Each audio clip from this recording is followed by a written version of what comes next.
The stagecoach lurched to a stop in front of Black Creek Ridge's general store, and Evelyn Mercer stepped down into mud that hadn't seen rain in weeks. Just dust, thick and choking, the kind that got into your lungs and reminded you that this land killed soft things. She was 27 and looked older, not from age, from the particular exhaustion of having buried someone you loved, and then having to keep walking anyway. Her traveling dress was black, practically threadbare at the cuffs, and her carpet bag contained everything she owned. 3 other dresses just as worn, a Bible she hadn't opened since the funeral, and a handful of letters that proved she was qualified to teach children their numbers and letters. The driver dropped her trunk without ceremony. It hit the boardwalk hard enough to crack something inside, probably the china cup her mother had given her, the one she'd been saving for some imaginary future that felt more distant every day. Black Creek Ridge, the driver announced, like she might have forgotten where she'd paid to go. End of the line, ma'am. Stage heads back east tomorrow morning if you change your mind. Evelyn didn't answer. She was looking at the town, if you could call it that. A main street of raw timber buildings that looked like they'd been thrown together by men who couldn't afford to care about craftsmanship. A saloon that was busier at 2 in the afternoon than any church had a right to be. Storefronts with windows so dirty you couldn't see what they were selling. And people everywhere, all of them stopping what they were doing to stare at her. A woman in widow's weeds arriving alone. In a place like this, that made her either desperate or dangerous. Maybe both. You the new school teacher? A man approached from the general store, wiping his hands on an apron that might have been white once. He was maybe 50, with the kind of face that looked friendly until you noticed his eyes never quite matched his smile. I am. Evelyn Mercer. James Pritchard. I run the store, sit on the town council. He glanced at her trunk. We weren't expecting you for another week. The letter said September 1st. It's September 1st. Sure, it's just... He looked uncomfortable. We haven't finished preparing the teachers' quarters yet. Nothing fancy, just a room behind the schoolhouse, but it needs work. Translation, they'd forgotten about her entirely until the stagecoach rolled in. I'm sure it's fine, Evelyn said, because what choice did she have? The stage wasn't going to wait around while she had second thoughts, and she'd spent her last money on the ticket west. Pritchard's smile returned, still not reaching his eyes. Let me get some boys to help with your trunk. You hungry? Wife makes a decent stew, nothing fancy, but it'll stick to your ribs. That's kind of you. It wasn't kind. She could see it in the way he glanced back at the store, where faces crowded the window. This was curiosity, not hospitality. They wanted to see what she was made of, whether she'd last a month before running back to whatever civilized place she'd come from. Evelyn had news for them. There was nothing civilized waiting for her back east. Just graves and memories and people who looked at her with pity that felt like acid. The schoolhouse was at the far end of town, past the saloon and the blacksmith's, and a building that didn't have a sign but reeked of old blood. Probably a butcher's or a surgeon's, maybe both. The structure was small, maybe 20 feet by 30, with actual glass windows that seemed like a miracle until you got close enough to see they were so warped the light came through in ribbons. Built it 2 years ago, Pritchard said, unlocking the door with a key that stuck in the lock. Town's growing. Got maybe 30 children now, different ages. Some of them have had schooling, most haven't. Previous teacher lasted 6 months before she left. Why did she leave? Pritchard's pause lasted a beat too long. Homesick, I expect. Frontier life isn't for everyone. He pushed the door open and Evelyn stepped into the room that would be her world for the foreseeable future. Rough wooden floors, benches that looked hand-built by someone without much skill at building, a desk at the front that wobbled when she touched it, slate boards on the walls, some cracked. A potbelly stove in the corner that was going to be useless come winter because there wasn't nearly enough wood stacked beside it. And in the back corner, a door. Her quarters. The room was barely bigger than a cell. A cot with a mattress that smelled like mice had died in it. A washstand with a chipped basin. One window, north-facing, that let in light but no warmth. The walls were bare wood, gaps between the boards wide enough that she could see through to the schoolroom. Like I said, Pritchard offered weakly, it needs work. It's fine, Evelyn set her carpet bag on the cot. The frame creaked ominously. When do I start teaching? Monday. That gives you the weekend to settle in, get your lessons ready. He was backing toward the door already, eager to leave. Sunday service is at 10 if you're inclined. Reverend Marsh likes to meet new arrivals. Welcome them proper. I'll be there. After he left, Evelyn sat on the cot and let herself feel it, the full weight of how alone she was. No husband, no family, no friends, just her in this dying frontier town that looked at her like she was something to be tolerated until she gave them a reason to do otherwise. Through the warped window, she could see the mountains in the distance, dark peaks against a darkening sky, vast and indifferent. The wilderness that men came west to conquer, or to hide in, or to die trying. Jacob would have hated it here. Her husband had been a city man, soft hands and softer dreams. The war had taken him like it took everyone else. Not gloriously, not meaningfully, just gone one day with a letter from his commanding officer that said he'd died bravely. The letter was a lie.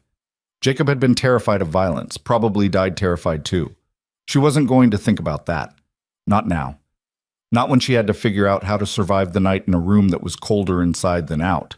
Evelyn stood and started unpacking. It didn't take long. Sunday came, and with it, the church. It wasn't much. Another rough timber building, this one with a crooked cross nailed above the door like an afterthought. Inside, maybe 60 people crowded onto benches that groaned under the weight, all of them dressed in their Sunday clothes that looked like everyday clothes with slightly less dirt. Evelyn sat in the back, aware of every eye that turned to assess her. The women especially. They looked at her black dress, her bare hands, the way she kept her spine straight and her eyes forward, calculating whether she was competition or threat or just another temporary problem. Reverend Marsh was a thin man with a voice that didn't match his frame, big and booming, the kind that filled spaces and demanded attention. His sermon was about temptation, about the dangers of pride and ambition, about how the Lord valued humility above all else. It wasn't subtle. Evelyn was pretty sure it was aimed at her. After the service, the Reverend made a point of greeting her personally.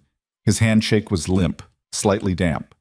Mrs. Mercer, welcome to Black Creek Ridge. I trust you're settling in? As well as can be expected, thank you. Teaching is holy work, he continued, still holding her hand a beat too long, shaping young minds, guiding them toward righteousness. Of course, it's important that teachers understand their place. We're a traditional community. Certain modern ideas don't take root well here. I plan to teach reading, writing, and arithmetic, Reverend, not revolution. His smile was cold. Of course, I'm sure we'll have no problems then. Around them, people were clustering into groups, talking in low voices. Evelyn caught fragments. Her husband. War widow. Why would she come here? Heard the last teacher. A woman approached, older, maybe 60, with the kind of face that had forgotten how to smile. I'm Clara Jennings. My grandson will be in your class. He's a good boy, but he doesn't need fancy notions put in his head. His father works the mines. That's what he'll do too. Every child deserves to learn, Evelyn said carefully. Learning is fine. Ambition is dangerous. Clara's eyes were hard as flint. This is a simple place, Mrs. Mercer. We like it that way. After Clara walked away, another woman slid into her place. Younger this time, maybe 30, with a face that might have been pretty if suspicion hadn't carved lines around her mouth. Margaret Pritchard, James's daughter-in-law. Word of advice, don't trust anyone who's too friendly, and don't trust anyone who isn't. That doesn't leave much room for trust at all. Margaret's smile was sharp. Now you're catching on. By the time Evelyn left the church, her head was pounding. Every interaction had felt like a test she didn't know she was taking, questions underneath questions, and she'd apparently failed most of them just by existing. She walked back toward the schoolhouse alone, very aware that she was being watched. People in doorways, on porches, behind windows, all of them tracking her progress like she was something that needed monitoring. That's when she first saw him. A man on horseback, maybe half a mile out, silhouetted against the ridgeline. Too far to make out features, but close enough to be deliberate. He wasn't moving, just sitting there, watching the town, watching her. Evelyn stopped walking, stared back. The man didn't move. Then a wagon rolled past, kicking up dust, and when it cleared, he was gone. She told herself it was nothing, just a rancher checking his property, or a drifter passing through. The frontier was full of men on horses watching from ridges, but her hands were shaking when she unlocked the schoolhouse door. Sick. Monday arrived with 32 children and 32 different levels of preparation. Some could read basic words. Others didn't know the alphabet. The older boys slouched in the back with their arms crossed, radiating contempt for the entire concept of education. The younger ones seemed curious until their older siblings shot them warning looks. Evelyn wrote her name on the slate board in careful letters. I'm Mrs. Mercer. For the next 9 months, this room is where you'll learn to read, write, and calculate. Some of you already have these skills. Others don't. That's fine. We all start somewhere. One of the older boys, maybe 14, already with the build of someone who'd spent years doing hard labor, spoke up. My pa says reading's for people who got nothing better to do. Your father is entitled to his opinion. What's your name? Caleb Jennings. Of course, Clara's grandson. Well, Caleb, reading lets you understand contracts before you sign them. Writing lets you send letters without paying someone else to do it. Arithmetic keeps people from cheating you when you sell your labor. Your father might not value these things, but I suspect you will once you're a man making your own decisions. Caleb's jaw tightened. He didn't argue, but he didn't look convinced either. The day lurched forward in fits and starts.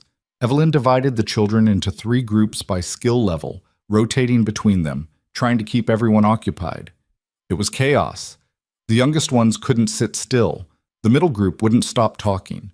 The oldest ones radiated hostility disguised as boredom. By the time she dismissed them at 3 o'clock, her voice was hoarse and her head felt like someone had been using it for target practice. She was erasing the slate board when she heard the knock. Not on the door, on the window. Evelyn turned. No one there. But when she walked to the window and looked down, she saw it. A rock, fist-size, sitting on the sill, and underneath it, a piece of paper. Her hands were steady as she picked it up, unfolded it. Block letters, written in heavy pencil. Leave while you can. No signature, no explanation. Just 5 words and the implicit threat underneath them. Evelyn stared at the note for a long moment. Then she folded it, put it in her desk drawer, and went back to erasing the board. She wasn't leaving. She had nowhere to go. The notes kept coming, 1 a day for the first week, each one escalating slightly. You don't belong here. Go back east. Widows bring bad luck. They appeared in different places, tucked under her door, wedged in the schoolhouse window frame, once even inside her desk, which meant someone had been in the schoolroom when she wasn't. Evelyn didn't tell anyone. What would she say? That someone was trying to scare her away? In a town where everyone already made it clear she wasn't welcome, who would care? She taught her classes, dealt with resistant students and suspicious parents, ate meals alone in her cold room, heating beans on a small stove that barely worked. At night she lay awake listening to the wind and the creaking building and the sounds of the town settling into its evening rhythms, shouting from the saloon, horses on the main street, occasional gunshots that might have been celebrations or might have been something worse. And every evening, around dusk, she saw him again. The man on the ridge, always at a distance, always watching. Sometimes from the east, sometimes from the west, but always there. Silent and still as a gravestone. She asked James Pritchard about it one afternoon when she came to buy supplies. There's a man who watches the town from the ridges. Who is he? Pritchard's face went carefully blank. That's Rhett Callahan. He's got a ranch up in the mountains, keeps to himself mostly. Why does he watch the town? No one knows. Some say he's touched, war did something to his head. Others say he's dangerous, that he's killed men. Pritchard leaned closer, lowering his voice. My advice? Pretend you don't see him. Rhett Callahan isn't the kind of man a respectable woman should take interest in. I wasn't taking interest. I was asking a question. But Pritchard had already moved on, helping another customer, conversation over. That night, Evelyn stood at her window and stared at the ridge where the man usually appeared. Right on schedule, just as the sun touched the mountains, he materialized, motionless, watching. She lifted her hand, waved. For a long moment, nothing. Then, barely visible in the distance, the man raised his hand. Once. A gesture that could have been acknowledgement or warning or just the wind playing tricks with shadows. Then he turned his horse and disappeared into the darkness. Evelyn stood at this window long after he'd gone, trying to figure out what she'd just done, and why her heart was beating faster than it should. The second week brought new problems. Parents started pulling children from class. Not all of them, just enough to make it clear this was coordinated. Clara Jennings came personally to collect her grandson, announcing loudly in the schoolroom that she wouldn't have Caleb exposed to unnatural ideas about his station in life. 2 days later, Margaret Pritchard showed up to retrieve her daughter. "Nothing personal," she said, not meeting Evelyn's eyes. "Just think she'd be better off learning at home." By Friday, Evelyn's class had dropped from 32 students to 19. Reverend Marsh visited the schoolhouse that afternoon, arriving just as she was dismissing the children. He watched them file out, then turned to her with a smile that had too many teeth. "Mrs. Mercer, I've been hearing concerns from parents. They feel you're perhaps overreaching in your curriculum. I'm teaching reading and mathematics." "Yes, but with what intent? Some of the children have mentioned you telling them they could be more than what their parents are. That's a dangerous thing to suggest to young minds." Evelyn set down her slate. "I told them that education creates opportunities. That's not controversial, Reverend. That's fact. In the city, perhaps. Here, it's disruption." His voice hardened. "This town has an order, Mrs. Mercer. People know their places. When you tell children they can rise above their circumstances, you're telling them their parents' lives are insufficient. That breeds resentment, division. Or it breeds progress." "Progress." He said the word like it tasted rotten. "The last teacher had similar ideas. She didn't last long either." "What happened to her?" Marsh smiled. "She learned that some places don't want to be changed. They want to be left alone." He moved toward the door, then paused. "You seem like an intelligent woman, Mrs. Mercer. Intelligent enough to recognize when you're fighting a battle you can't win. There's no shame in admitting this position isn't suitable." After he left, Evelyn sat at her desk and stared at the empty classroom. 19 students left. How long before that became 10, 5, 0? She could leave. Get on the next stage east, find another town, another teaching position. Start over somewhere less hostile. But she'd already run once. From her grief, from her memories, from the life she'd lost when Jacob died. And where had it gotten her? Still alone, still afraid. Still wondering if she'd ever feel like herself again. No, she wasn't running again. The note that appeared that night was different from the others. Longer, more detailed. Last warning, leave or accidents start happening. To you, to your students. Don't test us. Evelyn read it twice, then walked outside into the cold night air. The town was dark except for light spilling from the saloon. Above, stars scattered across the sky in patterns she didn't recognize. Too many of them, making the darkness between them seem even darker. She looked toward the ridge. No one there. "I know you're watching," she said to the empty darkness. "Whoever you are, whatever you want, I'm not leaving." The wind was the only answer. Evelyn went back inside, locked the door, and wedged a chair under the handle. Then she pulled out her late husband's revolver, the one thing of his she'd kept besides memories, and checked that it was loaded. She didn't sleep that night, just sat in the darkness, listening, waiting for footsteps that never came. The man appeared in town 3 days later. Evelyn was in the general store buying lamp oil when the room went quiet. Not the normal small-town quiet of people pausing to gossip. Something heavier, fearful. She turned and saw him in the doorway. Rhett Callahan was massive, maybe 6'4", built like someone who'd spent his life doing hard physical labor and fighting things that fought back. His face was weathered, scarred, a line through his left eyebrow, another across his jaw. Dark hair long enough to touch his collar, eyes that scanned the room like he was cataloging threats. He wore range clothes that had seen better years, a gun belt with 2 revolvers that looked maintained enough to be functional, and an expression that suggested he didn't give a damn what anyone in this room thought of him. James Pritchard recovered first. "Rhett, didn't expect to see you in town." "Need supplies."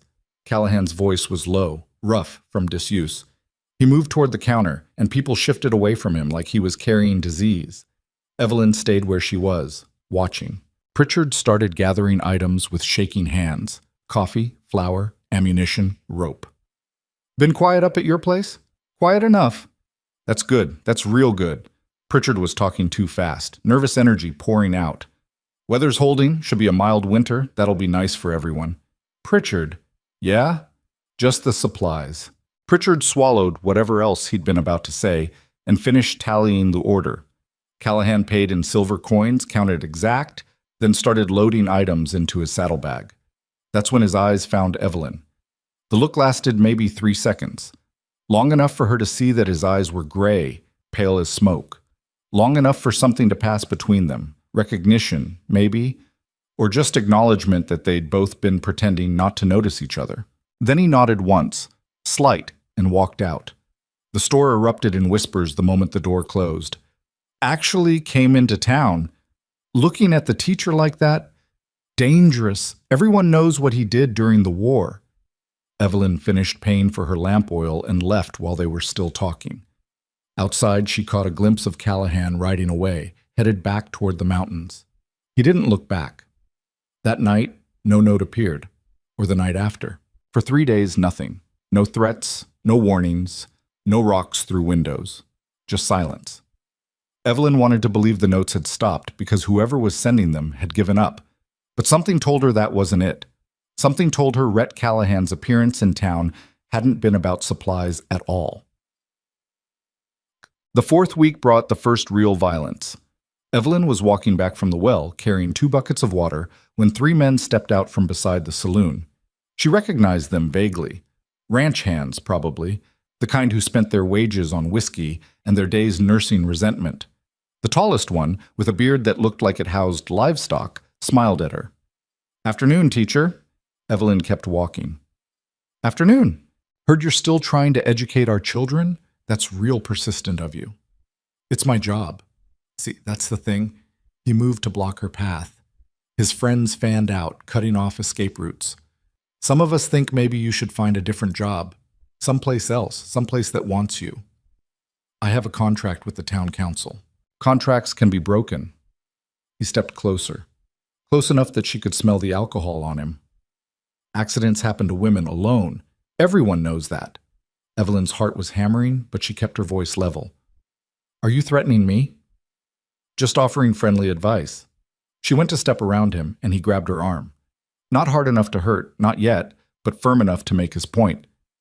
"Let me go." "Or what? You gonna scream? Ain't nobody coming, teacher. This town don't want you here." Evelyn dropped one of the buckets.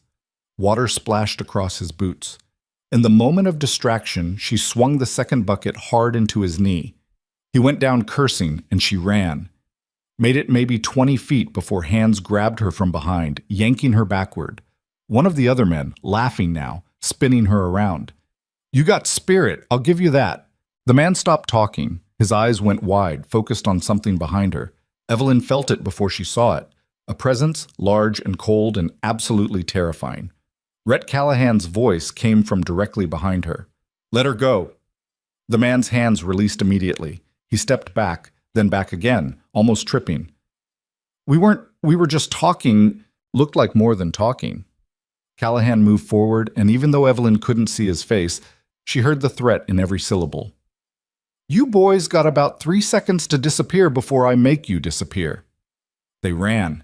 Actually ran, scrambling away like children caught stealing. Evelyn turned slowly. Callahan stood maybe 10 feet away, one hand resting on his gun belt, the other loose at his side.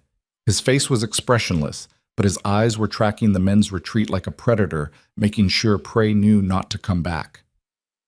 "Thank you," Evelyn managed. He looked at her then, really looked, and she saw something shift in his expression. Not warmth exactly, more like a crack in ice, brief and then gone. "You hurt?" "No, scared, but not hurt." "Good." He picked up the dropped bucket, filled it from the trough nearby, and handed it to her. "You shouldn't walk alone, not at night, not even during the day. Not until this stops." "Until what stops?" "Whatever's coming. Town's got a bad feeling to it right now, like something's building." "You live in the mountains. How do you know what the town feels like?" His mouth almost smiled. "Almost. I watch." "I know, I've seen you." Evelyn hesitated. "Why?" Callahan was quiet for a long moment. When he spoke, his voice was lower, almost reluctant. "Because you remind me of something I thought I'd forgotten. What it's like when someone doesn't belong somewhere but stays anyway, Because leaving means admitting you've been beaten. And you think I'm going to be beaten? I think you're going to try not to be. That's dangerous in a place like this. He started to turn away, and Evelyn spoke without thinking. What did you do during the war? Callahan stopped, didn't turn back. Things I'm not proud of. Things that were necessary. Things that mean I understand exactly what men are capable of when they decide someone needs to disappear. Is that what's happening? Someone's decided I need to disappear? Yes. Why? Don't know yet, but I'm going to find out. Then he did walk away, leading his horse back toward the mountains, leaving Evelyn standing alone with 2 buckets of water and more questions than she had any hope of answering. That night, she dreamed of smoke and gunfire and a man with gray eyes standing between her and darkness. When she woke, she wasn't sure if it had been a nightmare or a promise. The encounter with Rhett Callahan changed something fundamental in how the town looked at Evelyn.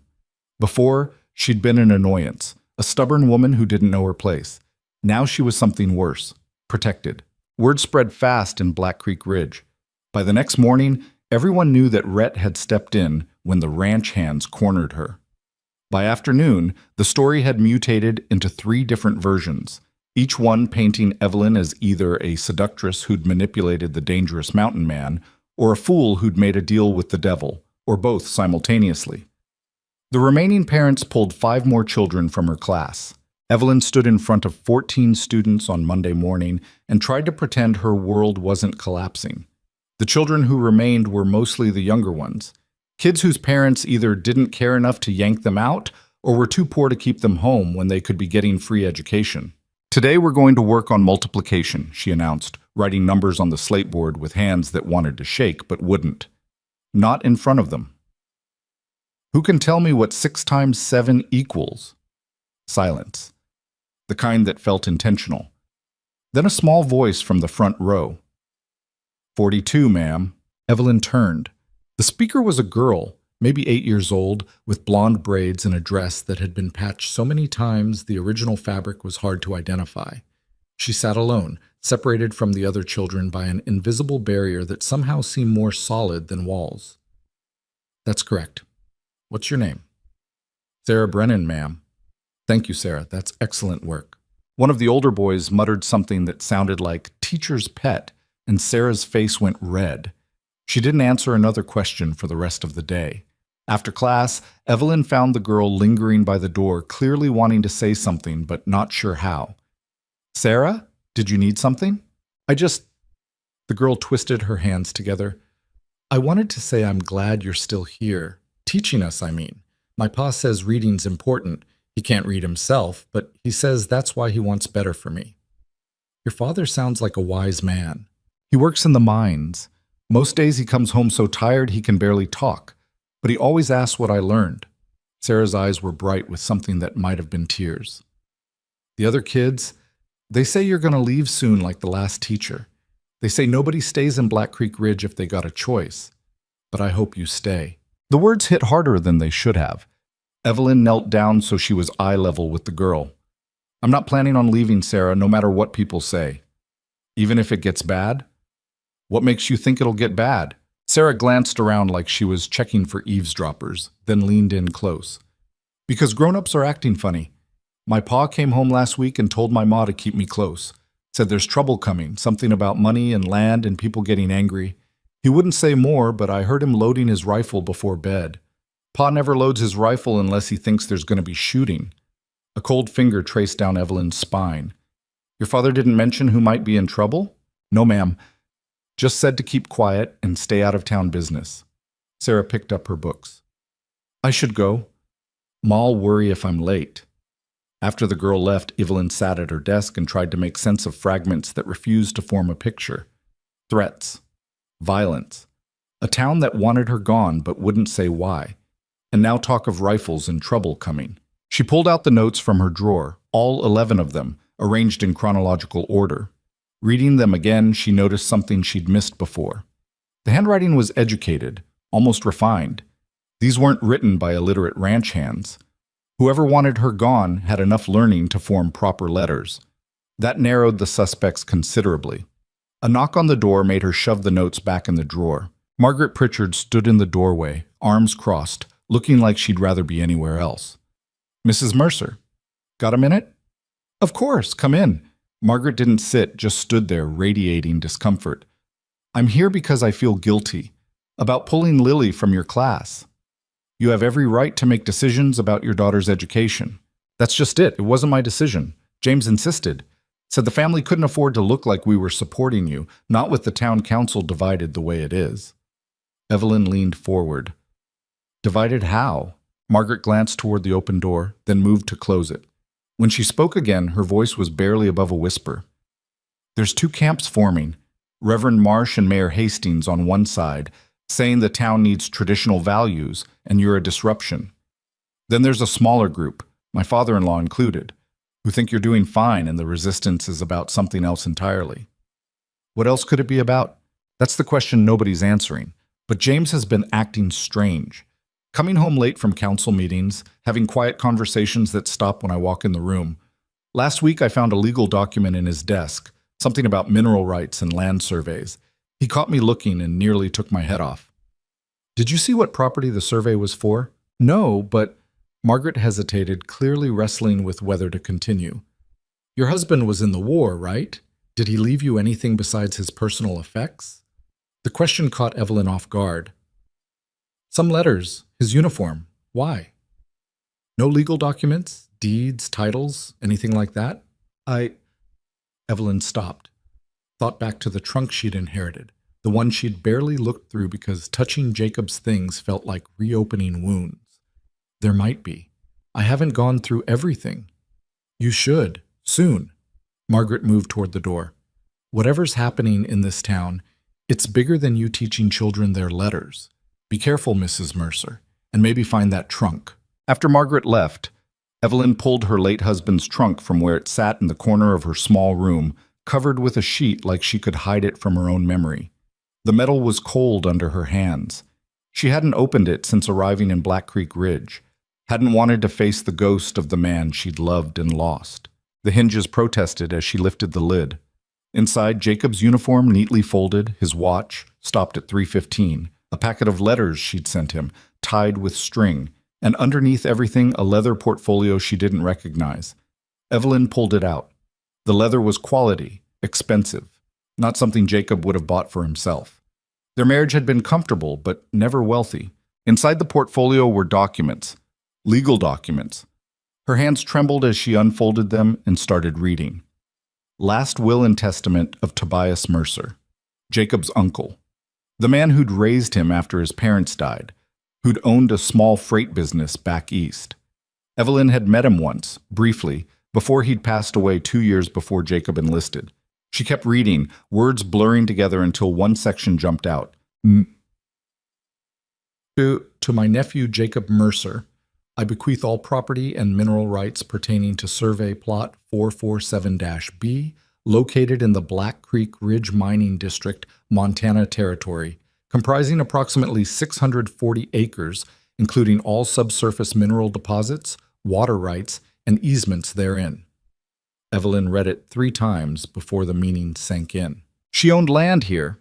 Not just any land, 640 acres in the mining district. And according to the survey map included in the documents, the property stretched across the valley east of town, encompassing the richest silver deposits in the entire region. Her late husband had inherited it, which meant when he died, it passed to her. She owned the land that half the town was probably mining illegally. Suddenly, everything made sense. The hostility, the threats, the desperate need to drive her away before she realized what she had.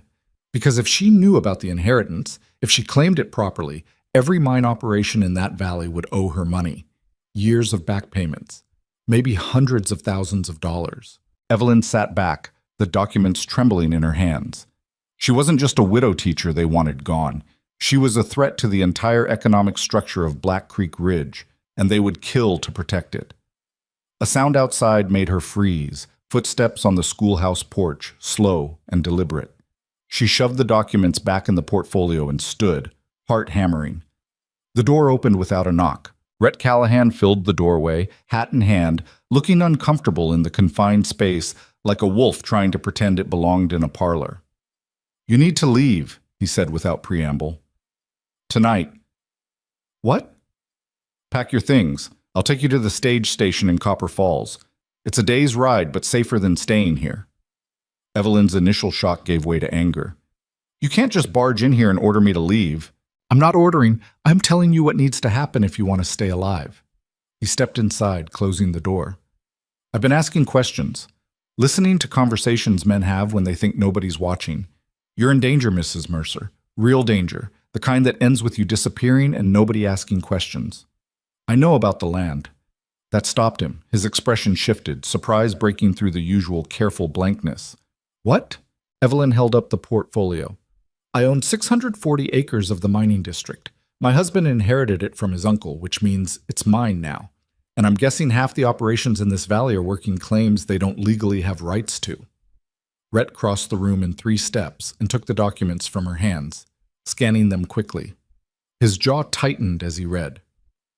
How long have you known? About an hour. A woman from town told me to look for legal papers. I thought she was being paranoid. Evelyn laughed, but it came out hollow. Turns out she wasn't paranoid enough. Do you understand what this means? You're not just a problem they want to solve. You're a financial catastrophe waiting to happen. Every mine owner, every businessman who's made money off that land, they all have a reason to make sure you never file a legal claim. Then I won't file a claim. I'll leave the land to them. Sign it over, whatever they want.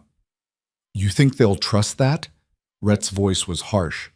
You think they'll risk you changing your mind or telling someone else or a federal inspector showing up because you mentioned it in a letter? The only way they're safe is if you're gone.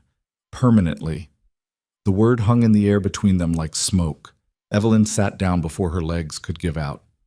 What am I supposed to do? What I said. Leave. Tonight. Start over somewhere they can't find you. I can't. Can't or won't. Both. She met his eyes. I spent the last 2 years running from my grief, from my life, from everything that reminded me I'd lost someone I loved. I thought coming here would help me hide from all of it. But I'm tired of hiding, Mr. Callahan. I'm tired of being afraid, and I'm tired of men telling me the only way to survive is to disappear. Something shifted in Rhett's expression, not quite approval, but recognition, like he'd heard his own thoughts spoken back to him. You'll die here, he said quietly. Maybe, but at least I'll die standing my ground instead of running from it. That's not courage, that's stubbornness. Sometimes they're the same thing. Rhett was quiet for a long moment, staring at the document still in his hands. When he finally spoke, his voice was different, lower, almost reluctant, like he was making a decision that would cost him something. If you're staying, you need protection. The kind the law won't provide because the law in this town answers to the men who want you dead. What kind of protection? Mine. Evelyn blinked. What? I'll watch your back. Make sure nothing happens to you while we figure out who's pulling the strings and how to stop them. He set the documents on her desk. But you need to understand something. The men I fought during the war, the tracking I did, the things I'm known for, I'm not exaggerating when I say I know how to hurt people. That's not a skill I'm proud of, but it's what I have. And if someone comes after you, I won't hesitate to use it. Why would you do this? You don't know me. Rhett moved toward the door, then stopped, his back to her. Because I've spent 5 years on that mountain trying to forget what it feels like to care about something other than survival. And then you showed up, a woman alone in a hostile town, teaching children even when everyone told you to quit, refusing to run even when running would save your life. He turned, and for the first time his face was completely open. You remind me of who I used to be before the war, before I learned that caring about things gets them killed. And maybe I'm a fool, but I'd like to try protecting something good for once instead of just killing bad things. Evelyn didn't know what to say to that. The honesty in it was raw, almost painful to witness. I don't expect you to trust me, Rhett continued, but I'm telling you right now, if you stay, people will come for you, and when they do, you'll want someone standing between you and them who knows how to fight dirty. I have a gun. Can you shoot it? I've never tried. Rhett almost smiled. Then you don't have a gun. You have a metal paperweight. He opened the door. I'll be watching the ridge tonight. If anyone approaches this building, I'll know. Tomorrow, we figure out who exactly wants you dead and how to convince them it's a bad idea. And if we can't convince them, then we make them regret trying. He left without another word, dissolving into the evening shadows like he'd never been there at all. Evelyn sat alone in the darkening schoolhouse, staring at the legal documents that had just transformed her from a struggling teacher into a walking target. Outside, the town was settling into its nightly routine. Somewhere, men were making plans to remove her from the equation. She should have been terrified. Part of her was. But another part, the part that had survived her husband's death and traveled west alone and refused to quit teaching even when the town turned hostile, that part was getting angry. They wanted her land. Fine, but they'd have to take it from her while she was still breathing. And now she had a scarred mountain man with dead eyes and dangerous skills standing between her and anyone who tried. Evelyn locked the schoolhouse door and went to bed with Jacob's revolver under her pillow and the legal documents hidden inside her mattress. Sleep came in fragments, broken by sounds that might have been wind or might have been footsteps. On the ridge outside town, a man sat on a black horse and watched the schoolhouse until dawn. The next morning brought visitors. Evelyn was preparing the day's lessons when Mayor Hastings arrived with Reverend Marsh and James Pritchard in tow. 3 men, all wearing expressions that tried to look concerned but came off as calculating. "Mrs. Mercer," Mayor Hastings began, removing his hat with exaggerated courtesy. "Might we have a word?" She set down her chalk. Of course. The mayor was a thick man in his 50s, successful enough to afford tailored suits, but not successful enough to pull them off. His smile was practiced, political. "We've been hearing troubling reports. Some of the parents are concerned about your associations." "My associations?" "Rhett Callahan was seen entering the schoolhouse yesterday evening, alone. That's created some unfortunate speculation about your character."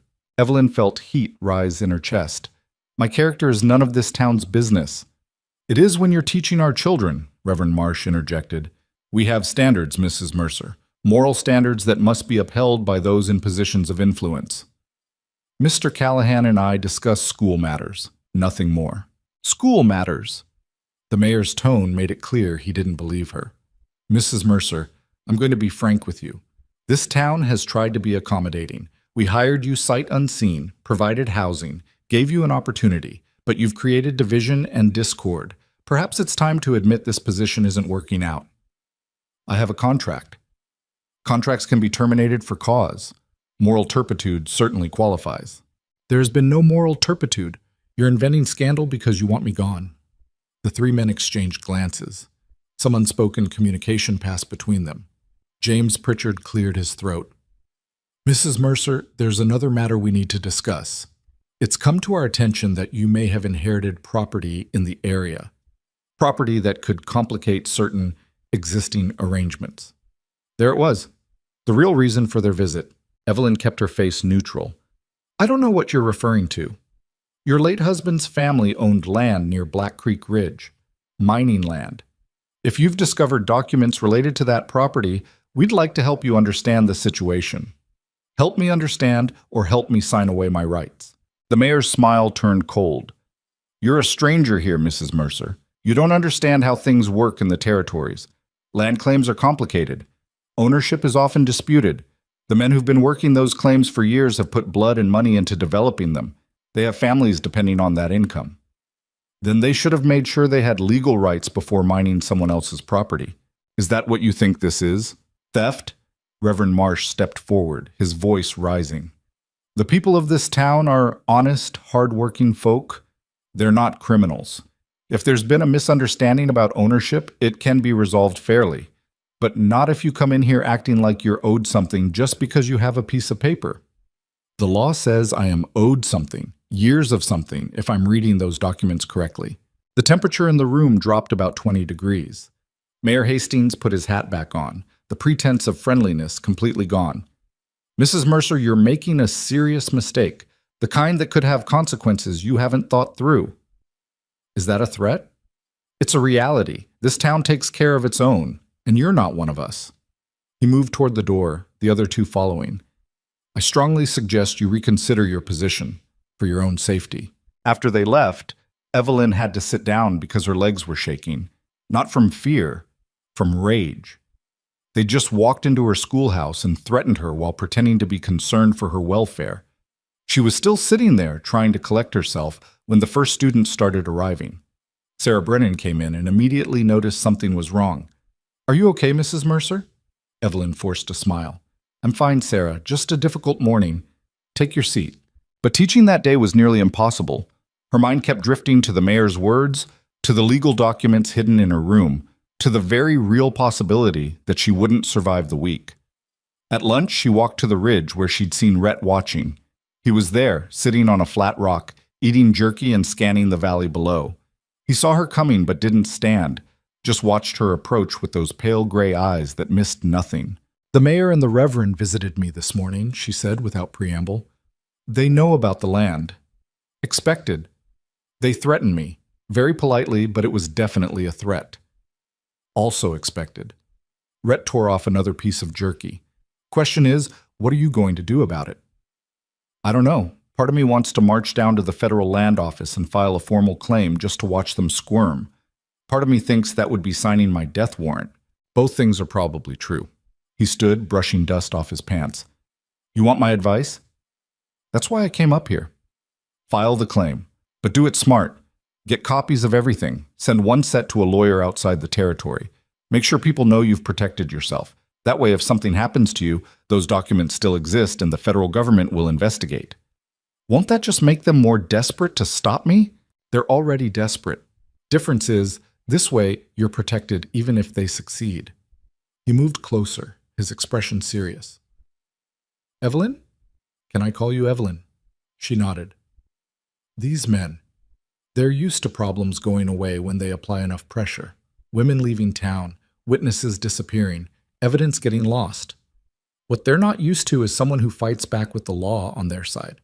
If you make yourself too expensive to kill, they'll have to find another solution." "Like what?" "Negotiation.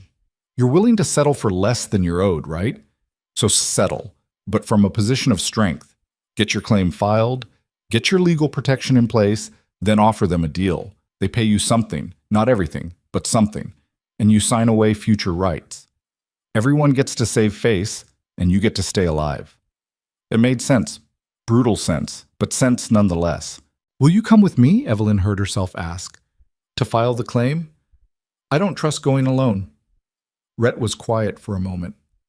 "If I go with you, it makes you look weak, like you need a man's protection to do business.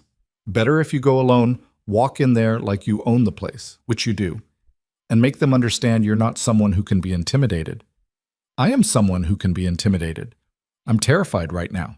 Being scared and being intimidated aren't the same thing. Scared means you understand the danger. Intimidated means you let the danger control you. He picked up his rifle. "Go file your claim, Evelyn. I'll make sure no one stops you on the road." She wanted to argue, to say she needed him there, to admit that walking into a government office alone felt impossible. But he was right. If she was going to survive in Black Creek Ridge, she needed to stop looking like a victim and start acting like someone who belonged here. "Thank you," she said quietly. "Don't thank me yet. This is about to get a lot worse before it gets better." The federal land office was in a town called Copper Falls, 30 miles west. Evelyn borrowed a horse from the stable, paid double what it should have cost because the owner clearly didn't want to rent to her, and left before dawn the next morning. The ride took most of the day. Every shadow made her flinch. Every sound might have been someone following, but when she looked back, the only figure she saw was far in the distance, staying just close enough to intervene if needed. Rhett, keeping his promise. The land office was a small building staffed by a bored clerk who perked up considerably when Evelyn laid out her documents. He studied them for a long time, cross-referencing survey maps and deed records, occasionally muttering to himself. Finally, he looked up. "Ma'am, if these documents are authentic, and they appear to be, you own some of the most valuable mining land in Montana Territory." "I know. There are currently 17 active claims operating on this property, none of them filed through proper channels, with the original owner's permission." "I know that too."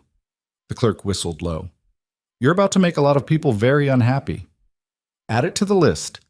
Evelyn signed the papers he put in front of her. "How long until the claim is official?" "It's official now. I'll file these with the territorial government." You'll get a certified copy within 6 weeks. In the meantime, he handed her a temporary certificate. This proves you've filed. Anyone operating on your land without permission is now officially trespassing. Evelyn took the certificate with shaking hands. It was done. No taking it back now. She paid the filing fee and walked outside into afternoon sun that felt too bright, too normal for what she'd just done. Somewhere back in Black Creek Ridge, 17 mine operations had just become illegal. 17 businesses had just lost their legal protection. And every single one of them would blame her. The ride back was worse than the ride there. Knowing what she'd done, what it meant, made every mile feel heavier. By the time she reached the outskirts of Black Creek Ridge, night had fallen and exhaustion was pulling at her like hands. Rhett materialized from the shadows near the stable. "It's done?" "It's done." He took the horse's reins. "Then we need to get you inside. Word's probably already spread. Telegraph lines work fast when money's involved." He was right. As they walked toward the schoolhouse, Evelyn could feel the town watching. Faces in windows, figures on porches, all of them tracking her movement. The air felt electric, dangerous. Rhett walked her to her door, hand resting on his gun belt. "Lock everything. Don't open for anyone you don't trust." "That's a very short list." "Good. Keep it that way." He started to leave, then turned back. "For what it's worth, you did the right thing. Takes courage to stand up to people who've been stealing from you." "Doesn't feel courageous, feels terrifying. Like I said, they're not the same thing." After he left, Evelyn locked the door and wedged the chair under the handle again. Then she sat on her cot with Jacob's revolver in her lap and waited for whatever was coming. It came at midnight. Not violence. Worse. Fire. She smelled the smoke before she saw it, acrid and wrong. By the time she got to the window, flames were licking up the side of the schoolhouse, fed by something that burned fast and hot. Lamp oil. Someone had doused the building in lamp oil. Evelyn grabbed her carpet bag, shoved the legal documents inside, and ran for the door. The smoke was thicker now, making her eyes water. She yanked the chair away, threw the lock, and stumbled outside into chaos. The schoolhouse was burning. Not just burning, being consumed, flames climbing the walls with unnatural speed. And around it, silhouettes in the darkness, people watching, no one trying to help. "Move!" Rhett's voice cut through the roar of fire. He grabbed her arm and pulled her away from the building, toward the edge of town where his horse waited. "We need to go, now. My students, the books, are gone. Building's lost. You stay here, you'll be lost too." He lifted her onto his horse like she weighed nothing, then swung up behind her. The horse took off before she could protest, carrying them away from the burning schoolhouse and the watching crowd and the town that had just declared war. They rode hard for maybe 20 minutes before Rhett slowed the horse, guiding it up a narrow trail into the foothills. When they finally stopped, Evelyn could still see Black Creek Ridge in the distance, the schoolhouse a bright spot of flame against the darkness. "They burned it," she whispered. "They actually burned it. They're making a point. Step too far out of line, and they'll destroy everything you care about." Rhett dismounted, then helped her down. "My cabin's another hour north. You'll stay there tonight." "I can't." "You can, and you will. Town's not safe. Not anymore." He started walking, leading the horse up the trail. "Tomorrow, we figure out who gave the order. Then, we figure out how to make them regret it." Evelyn followed, her carpet bag clutched against her chest, watching the last of her schoolhouse collapse into itself. She'd come to Black Creek Ridge to escape her grief and start over. Instead, she'd walked into a war. And whether she liked it or not, she was now a soldier in it. Rhett's cabin sat in a clearing halfway up the mountain, surrounded by pine trees that blocked it from view until you were practically at the door. It was larger than Evelyn expected. Rough-hewn logs chinked with moss, a stone chimney, actual glass in the windows. Not comfortable exactly, but solid. Built by someone who knew what winter in the mountains could do to weak structures. He led her inside without speaking, lit a lamp that revealed a single large room divided by function rather than walls. A bed in one corner, neatly made with military precision. A table and 2 chairs near the fireplace. Shelves lined with supplies, flour, coffee, ammunition, rope. Everything organized, everything in its place. The home of someone who lived alone and preferred it that way. "You can take the bed," Rhett said, moving to start a fire. I'll sleep on the floor. I can't take your bed. You can and you will. Arguing about it wastes time we don't have.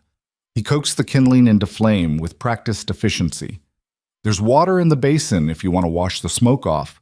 Food in the crate. Help yourself. Evelyn set her carpet bag down and looked around, really looked, at the place he'd built for himself. It was clean but sparse. No decorations, no personal items except for a rifle mounted above the door and a photograph on the mantel, so faded she couldn't make out the faces. How long have you lived up here? 5 years since I mustered out. He didn't turn from the fire. Bought the land for almost nothing because nobody wanted to be this far from town. Suited me fine. Still does.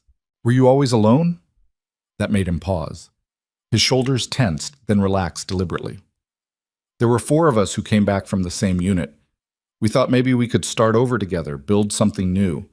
Turned out the war followed us home. He stood, brushing ash from his hands. 2 died in a mining accident that wasn't an accident. 1 drank himself to death. I'm what's left. The words were flat, emotionless, but Evelyn heard the weight underneath them. Survivor's guilt. She knew that particular flavor of pain intimately. I'm sorry. Don't be. They made their choices. I made mine. We all lived with the consequences. He moved to the shelves, pulling down bread and dried meat. Eat something. You'll need your strength for what's coming. What is coming? Rhett set the food on the table and finally looked at her directly.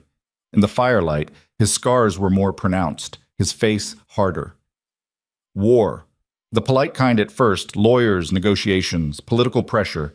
But when that doesn't work, and it won't, it'll turn into the other kind, the kind where people die. I don't want people to die. Then you should have left when you had the chance, because now those men in town have a choice. Accept financial ruin or remove you from the equation. Which option do you think desperate men choose? Evelyn sank into one of the chairs, exhaustion finally catching up with her. The smoke smell clung to her clothes, her hair, a constant reminder that her entire life had just burned to the ground. I don't even want their money. I never cared about the land or the mining rights. I just wanted to teach. Doesn't matter what you want. Matters what they think you'll do with the power you have. Rhett sat across from her. Right now, you're a threat because you filed that claim. Even if you sign it away tomorrow, they can't trust that you won't change your mind next week or next year, or that you won't sell your rights to someone else who will come after them harder. So what am I supposed to do? Survive long enough to negotiate from strength. Show them that killing you costs more than paying you does. He pushed the bread toward her. Eat, then sleep. Tomorrow we start figuring out who exactly is pulling the strings. Evelyn forced herself to eat, though the food tasted like ash. When she finally lay down on Rhett's bed, still warm from the fire he'd built, smelling faintly of pine and leather, she expected to lie awake all night replaying the fire, the threats, the moment when her entire world shifted from difficult to dangerous. Instead, she fell asleep almost immediately, her body surrendering to exhaustion her mind couldn't fight. She woke to the smell of coffee and the sound of someone moving quietly around the cabin. Morning light filtered through the windows, softer than it had any right to be after everything that had happened. Rhett was at the table, cleaning one of his revolvers with the focused attention of someone performing a ritual. The weapon was disassembled into parts, each piece laid out with precision. You know how to use that? Evelyn asked, her voice rough from smoke inhalation. Better than I'd like. He didn't look up from his work. Coffee's hot if you want it. She poured herself a cup from the pot hanging over the fire, sat down across from him. What now? Now we go back to town, together. Let them see you're still alive and not scared off by a little fire. I am scared off by the fire. Then we lie. He reassembled the revolver with quick, efficient movements. Fear's useful. Shows it to them isn't. You walk back into Black Creek Ridge today like you own it, which legally you do. And you make it clear that burning down a schoolhouse just made you angry, not weak. And if they try to kill me? They won't. Not in broad daylight with witnesses. They'll wait for darkness, for isolation, for a moment when you look vulnerable. He holstered the revolver. Which is why you won't be isolated and you won't be vulnerable. They rode back to town mid-morning, Evelyn on Rhett's horse with him, close enough that anyone watching would draw conclusions. Let them, she thought. Let them think whatever they wanted. She was beyond caring about her reputation in a town that had just tried to burn her alive. The schoolhouse was a blackened skeleton, still smoking. A small crowd had gathered to stare at the ruins like they were viewing a body. When Evelyn and Rhett rode up, conversations died. People turned to watch with expressions ranging from satisfaction to guilt to carefully maintain neutrality. Mayor Hastings was there talking with the fire marshal, a volunteer position that apparently meant standing around looking official after buildings burned down. He saw Evelyn and his face went carefully blank. "Mrs. Mercer, thank heavens you're safe. We were worried you might have been inside when the fire started." The lie was so blatant it took Evelyn's breath away. "I'm sure you were devastated to find out I wasn't." The mayor's smile didn't waver. "That's an ugly accusation. The fire marshal believes it was an accident. Faulty stove, perhaps? These old buildings, someone doused it in lamp oil. I could smell it before the flames even reached the door." Evelyn dismounted, facing him directly. "Don't insult my intelligence by pretending this was an accident. You're understandably upset. Trauma can make us see conspiracies where there are none. And greed can make men commit arson when there are profits to protect." The crowd was growing now, people drawn by the confrontation.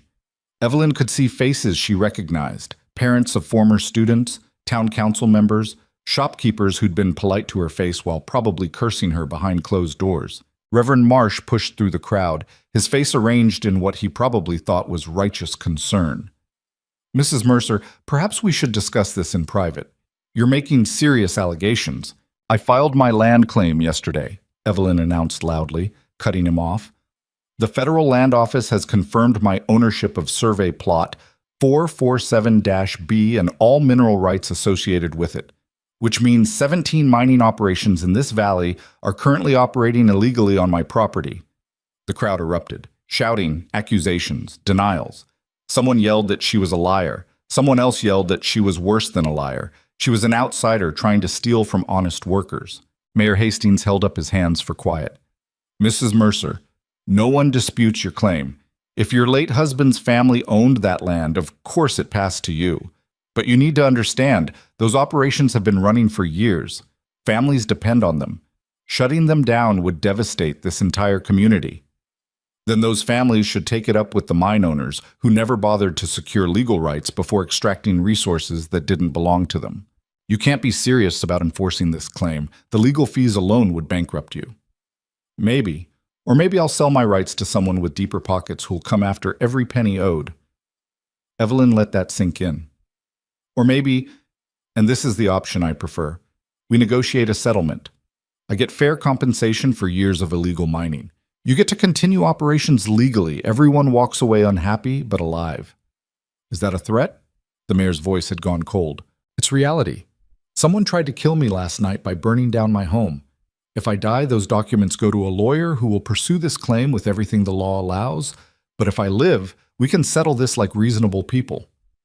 Rhett hadn't moved from his horse, but his presence was a weight everyone felt. His hand rested casually on his gun belt, not threatening, but not threatening either. James Pritchard spoke up from the back of the crowd. "How much are we talking about? For fair compensation?" Evelyn had thought about this during the ride down. The actual amount owed was probably staggering, years of silver extraction, hundreds of thousands of dollars. But she didn't need to be rich. She needed to survive. $50,000. Total. Divided among all 17 operations however you see fit. Paid over 2 years. In exchange, I sign away all future claims and the mines operate legally going forward. Silence. People calculating, whispering, trying to figure out if it was a reasonable offer or a trap. "That's a fortune!" someone shouted. "It's a fraction of what's actually owed," Evelyn countered. "The silver pulled from that land over the past 5 years is worth 10 times that amount. I'm offering you a bargain because I don't want to spend the rest of my life in legal battles. But make no mistake, I will pursue this claim if I have to, and I will win." Mayor Hastings exchanged glances with several men in the crowd, mine owners probably, calculating their exposure. "We'll need time to discuss this. 50,000 is a significant sum. You have 3 days, then I contact my lawyer and we do this the hard way." Evelyn turned toward the burned schoolhouse. In the meantime, I'll need a new place to teach, since the town seems to have accidentally destroyed the old one. You still plan to teach? Reverend Marsh looked genuinely shocked.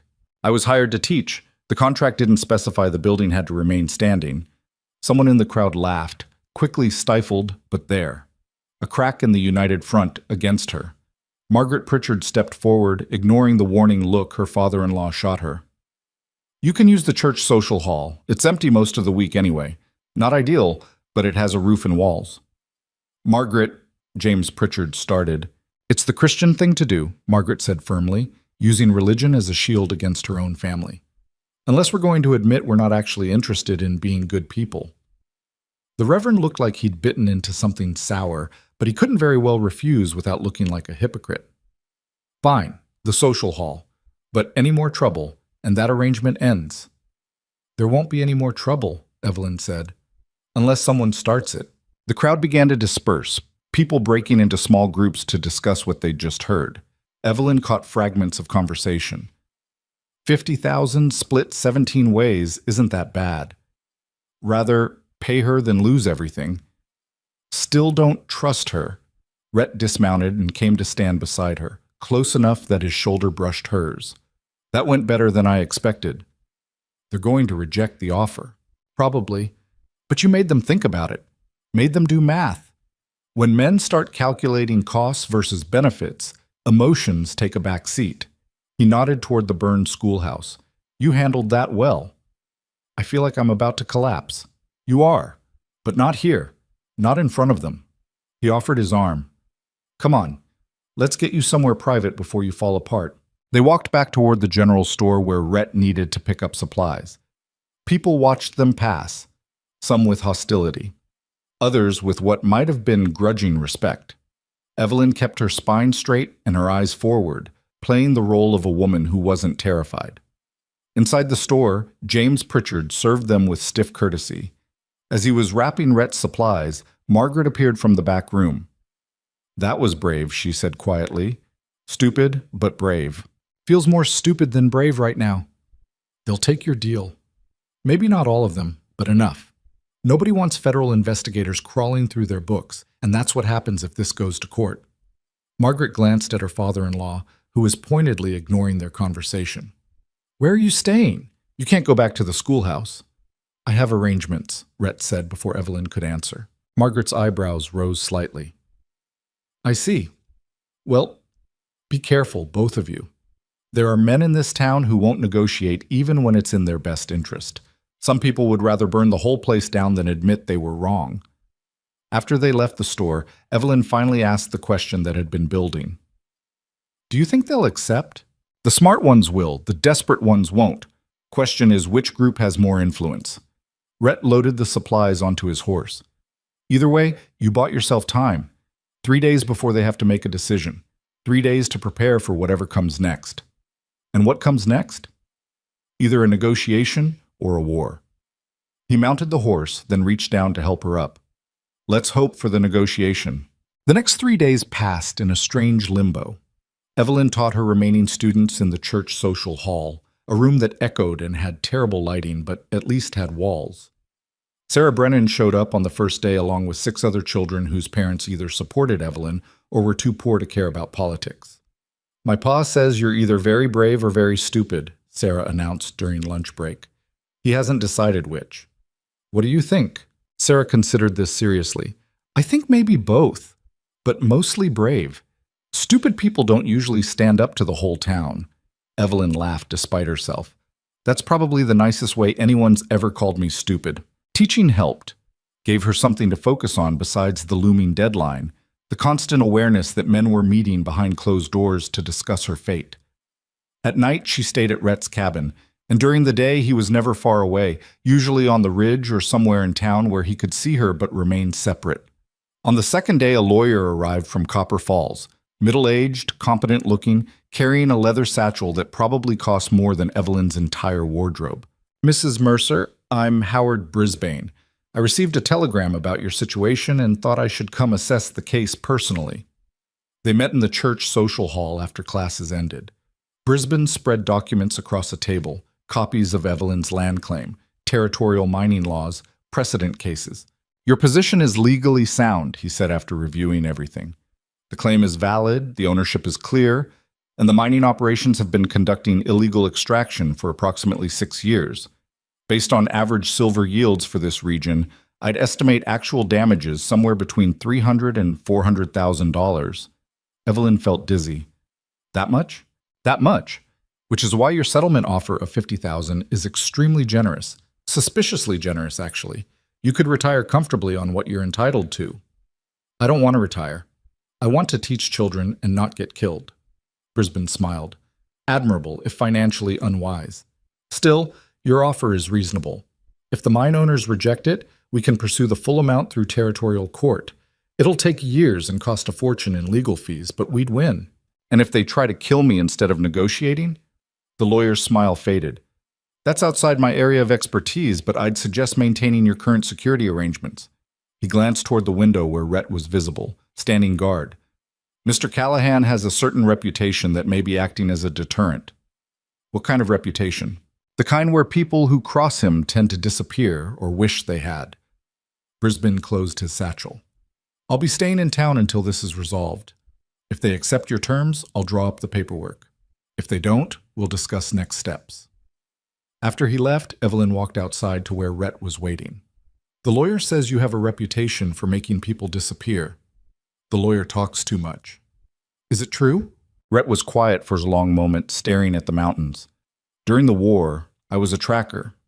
My job was finding people who didn't want to be found, deserters, spies, enemy officers.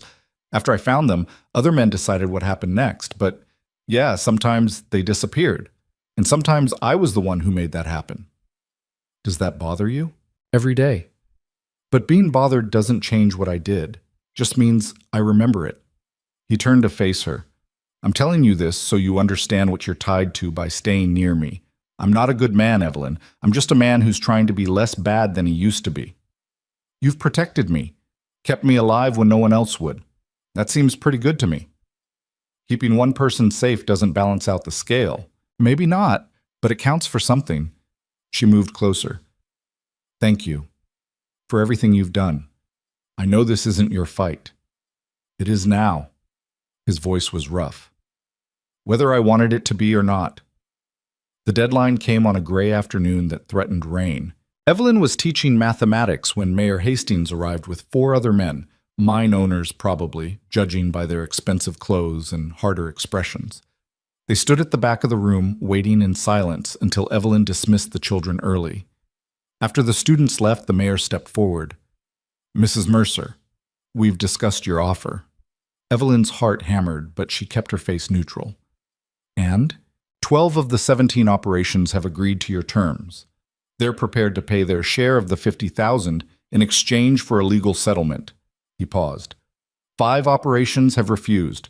They claim your land claim is fraudulent and they won't be extorted. It's not extortion. It's legal compensation for illegal mining. Nevertheless, those 5 operations will not participate in any settlement. They're prepared to fight this in court if necessary. Evelyn had expected this. Brisbane had warned her that someone would refuse on principle.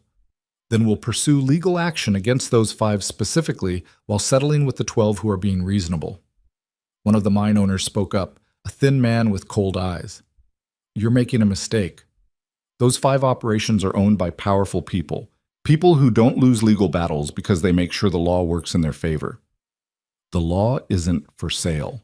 The man smiled. It wasn't pleasant. Everything's for sale, Mrs. Mercer. You just haven't figured out your price yet.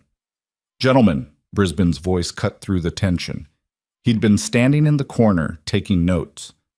I'll draw up the settlement documents for the 12 operations that have agreed to Mrs. Mercer's terms. As for the 5 holdouts, we'll see you in court. After they left, Brisbane turned to Evelyn. The 5 who refused are the biggest operations.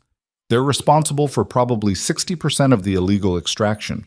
If we win against them, the payout could be substantial. Or I could be dead before it goes to trial. Also a possibility, Brisbane admitted, which is why I strongly suggest you consider leaving Black Creek Ridge until this is resolved. Let me handle the legal aspects while you're somewhere safe. No. If I leave now, they'll say I was intimidated into abandoning the claim. I stay. Brisbane sighed. You're either the bravest client I've ever had or the most foolish. Everyone keeps saying that. I'm starting to think they're the same thing. That night, Rhett cooked dinner in his cabin while Evelyn paced, too restless to sit still. The settlement with 12 operations meant some money would come eventually, but the 5 holdouts were the dangerous ones. The ones with enough power to decide murder was cheaper than justice. You should eat something, Rhett said, setting a plate on the table.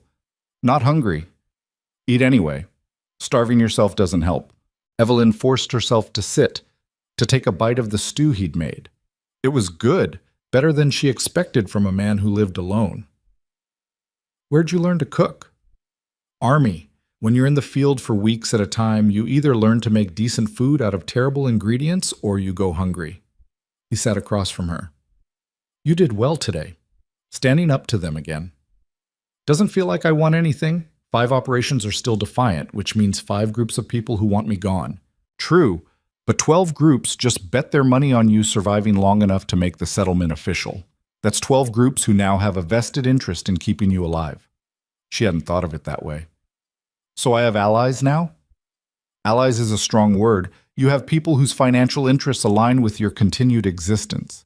It's not loyalty, but it'll do. A sound outside made them both freeze. Horses, multiple horses, approaching fast. Rhett was on his feet instantly, grabbing his rifle from above the door. Stay here. Don't come out unless I call for you. Rhett, stay. Here. He slipped outside into the darkness. Evelyn waited, heart pounding, listening to the sound of horses stopping, men's voices raised in anger. She couldn't make out words, just tone, aggressive, threatening. Then Rhett's voice, lower but somehow more dangerous than the shouting. A gunshot cracked through the night. Evelyn grabbed the revolver she'd been keeping close and ran to the door. Outside, chaos. 3 men on horses, one clutching his arm where blood was already showing. Rhett standing in front of the cabin with his rifle still smoking, aimed at the other 2 riders. Next one goes through somebody's chest instead of their arm, Rhett said calmly. Your call. You can't protect her forever, Callahan, one of the riders shouted. She's got to sleep sometime, got to be alone sometime. And when she is, we'll finish what we started. Then you better hope you find her before I find you, because if I find you first, you won't get a warning shot. The riders backed their horses away, the wounded man cursing. This isn't over. No, Rhett agreed. It's not. They rode off into the darkness, and Rhett stood watching until the sound of hooves faded completely. Only then did he lower the rifle and turn to face Evelyn. I told you to stay inside. I heard a gunshot. You thought I was hurt, so you came out armed to help. He almost smiled. Stupid and brave. Seems to be your specialty. Evelyn was shaking now, adrenaline and fear catching up with her. Who were they? Men who work for the 5 operations that rejected your settlement, probably sent to scare you, or worse. He guided her back inside, closed the door, and checked the windows. This is going to escalate. Tonight was a warning. Next time will be an attack. What do? We prepare, and we make sure that when they come for you, and they will come, they regret it. He spent the next hour fortifying the cabin, barricading windows, checking ammunition, preparing for siege. Evelyn watched him work with the efficiency of someone who'd done this before, many times, and survived. Rhett? Yeah? If it comes down to my life or someone else's, if you have to kill to protect me, I need you to know I won't hold it against you. I won't judge you for it. He stopped what he was doing and looked at her. Really looked, like he was trying to figure out if she meant it. You say that now. But when you see what war looks like up close, when you watch someone die because of choices you made, you might feel different. I've already made my choice. I'm staying, I'm fighting, whatever that means. Rhett nodded slowly. Then we better make sure you know how to use that revolver, because the next time someone comes, they won't stop at warning shots. They spent the rest of the night in preparation. By the time dawn broke, Evelyn could load and fire her revolver with something resembling competence. It wasn't much, but it was more than nothing. And nothing, she was learning, was the line between life and death in places like Black Creek Ridge. The attack came 4 days later, not at night like Rhett expected, but in the gray hour before dawn when exhaustion made people careless. Evelyn woke to the sound of breaking glass and Rhett's voice shouting her name. She rolled off the bed, grabbing the revolver from under her pillow, and hit the floor just as a bullet punched through the window above where her head had been. "Stay down!" Rhett was already at the window, rifle in hand, returning fire. The muzzle flash lit his face in sharp relief, concentrated, calm. The face of someone who'd done this too many times to panic. More gunfire erupted from outside. Multiple shooters surrounding the cabin. Evelyn crawled toward the table Rhett had reinforced as cover and crouched behind it, heart hammering so hard she thought her ribs might crack. "How many?" she managed to ask. "At least 6. Maybe more." Rhett fired twice more, then ducked back as return fire shattered another window. "They're not trying to scare us this time. They're trying to finish it," a voice shouted from outside, muffled but audible. "Send the woman out, Callahan. This doesn't have to involve you." Rhett's laugh was harsh. "Like hell it doesn't." He glanced back at Evelyn. "Can you shoot?" "I don't know. I've never shot at a person before." "Well, you're about to learn." He pointed to the east window. "Anyone comes through there, you put bullets in them. Don't think. Don't hesitate. Just shoot." Evelyn crawled to the window, hand shaking so badly she almost dropped the revolver. Outside, shadows moved between the trees, muzzle flashes marking their positions. 6 men, like Rhett said. Maybe 7. All of them armed and clearly willing to kill. One shadow broke away from the trees, running toward the cabin in a crouch. Evelyn aimed the revolver, finger on the trigger, and froze. She couldn't do it. Couldn't pull the trigger and end someone's life even though they were actively trying to end hers. The man reached the cabin wall. She heard him doing something outside, pouring liquid, the sharp smell of kerosene suddenly overpowering. "They're going to burn us out," Rhett said, already moving. He kicked open the door and fired 3 quick shots. Someone screamed. The smell of kerosene faded as whoever had been pouring it either died or ran. But now the door was open and men were shooting at the gap. Rhett slammed it shut again, bullets splintering the wood where his head had been a second earlier. "We can't stay here," he said, reloading with practiced speed. "They'll eventually set this place on fire or just wait until we run out of ammunition. What's the alternative?" "We fight our way out, get to the horses and run for town. Once we're around people, witnesses, they'll have to back off." He looked at her directly. "But that means going through them. And that means killing. Can you do that?" Evelyn thought about Sarah Brennan's face when she'd said she hoped Evelyn would stay. Thought about the other children who were counting on her. Thought about Jacob and the life they'd planned before the war took him away. She was tired of running, tired of being afraid, tired of men deciding her fate through violence. "Yes," she said, "I can do that."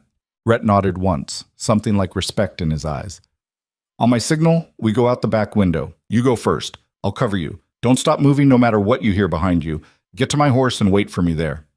"What if you don't make it?" "Then you ride like hell for town and don't look back."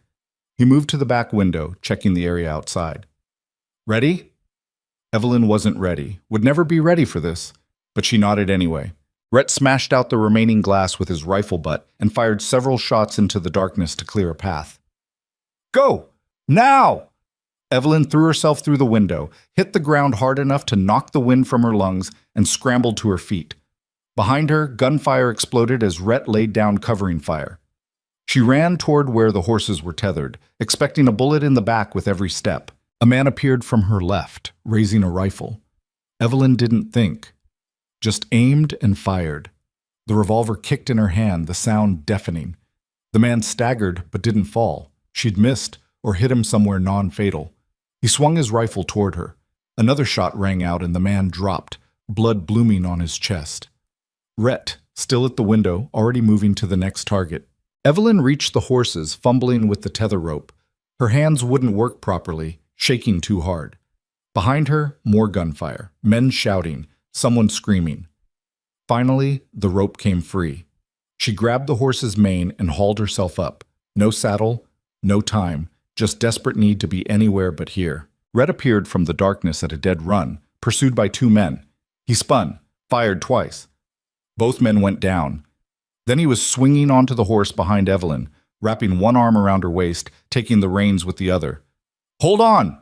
The horse bolted, crashing through undergrowth, branches whipping at them. More shots followed, but they were moving too fast, the darkness too complete. Within minutes, they'd left the attackers behind. They rode hard for maybe 20 minutes before Rhett slowed the horse to a walk, both of them gasping for breath. Evelyn was shaking uncontrollably now, adrenaline draining away and leaving her hollow. "You okay?" Rhett's voice was rough against her ear. "I shot at someone." "I know, I saw. I tried to kill him." "You defended yourself. Big difference." His arm tightened around her waist, steadying. "How do you feel?" "Sick, terrified, angry." She twisted to look at him. "You killed 2 men back there. How do you feel?" "Same as you, just more used to it." His face was grim in the pre-dawn light. "Those men chose to attack. They knew the risks. What happened to them is on them, not you." "Will there be consequences? The law?" "The law in Black Creek Ridge is controlled by the same people who just tried to murder you. We report this, and they'll find a way to twist it around, make us the aggressors." He guided the horse toward town, moving carefully now. "But we've got something they don't want. Witnesses who'll talk if the right person asks, and I know exactly who to tell." They reached town as the sun was breaking over the mountains, painting everything in shades of gold that felt obscene given what they'd just survived. People were starting to emerge for the day, shopkeepers opening, miners heading to work, normal life continuing like the world hadn't just tried to murder 2 people in the dark. Rhett rode straight to the federal marshal's office, a small building Evelyn had barely noticed before, staffed by a deputy who looked about 19 and scared of his own shadow. "I need to report an attempted murder," Rhett announced, dismounting and helping Evelyn down. "Multiple armed men attacked my property before dawn, with intent to kill Mrs. Mercer here." The deputy's eyes went wide. Marshal Thompson's in Copper Falls right now. Won't be back for 3 days." "Then write it down. We're making an official report. Date it, sign it, file it, and send a telegram to the Territorial Marshal's office in Helena. Tell them a property dispute in Black Creek Ridge has escalated to attempted murder, and we need federal investigators." "Sir, I don't have authority to—" Rhett leaned across the desk, his voice dropping to something dangerous. "You have authority to write down what I'm telling you and send a telegram. That's your job. Do it." The deputy scrambled for paper and pencil, hand shaking as he wrote. While he worked, Evelyn sank into a chair, exhaustion and shock finally overwhelming her ability to stand. She could still smell kerosene and gunpowder, could still feel the revolver's kick against her palm when she'd tried to kill someone. Brisbane appeared in the doorway, looking like he'd dressed in a hurry. "I heard gunfire earlier, thought it might involve you. 6 or 7 armed men attacked Rhett's cabin," Evelyn said, voice flat. "They tried to burn us alive. When that didn't work, they tried to shoot us. Rhett killed at least 2 of them." Brisbane's expression went cold. "This has escalated beyond property disputes. We're talking about conspiracy to commit murder now. That's federal jurisdiction, which is why I'm having the deputy send for federal marshals," Rhett said. "But that'll take time. Meanwhile, Mrs. Mercer needs somewhere safe to stay, somewhere public where attacking her would be witnessed by dozens of people." "The hotel," Brisbane suggested. "I'll rent her a room, multiple rooms if needed. We'll make sure she's never alone and never in a position where someone can get to her without being seen." "I don't have money for a hotel. Consider it a legal expense.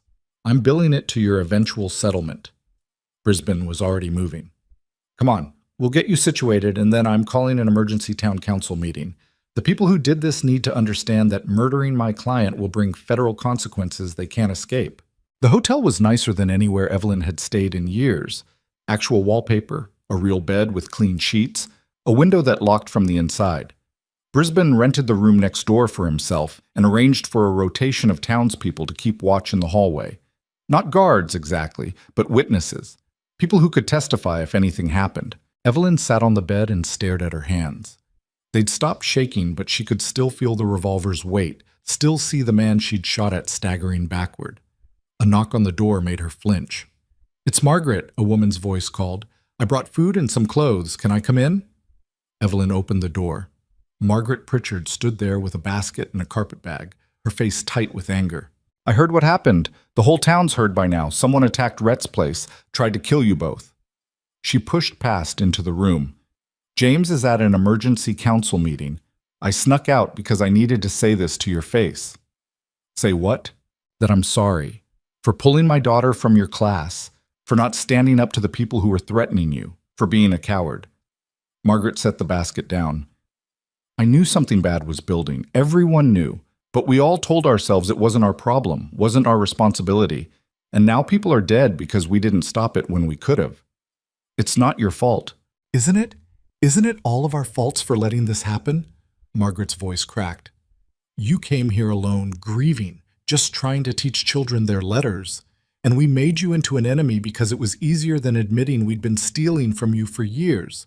That's not just wrong, that's evil. Evelyn didn't know what to say to that. The anger in Margaret's voice was genuine, raw, guilt that had been building for weeks finally breaking through. What's happening at the council meeting? She asked instead.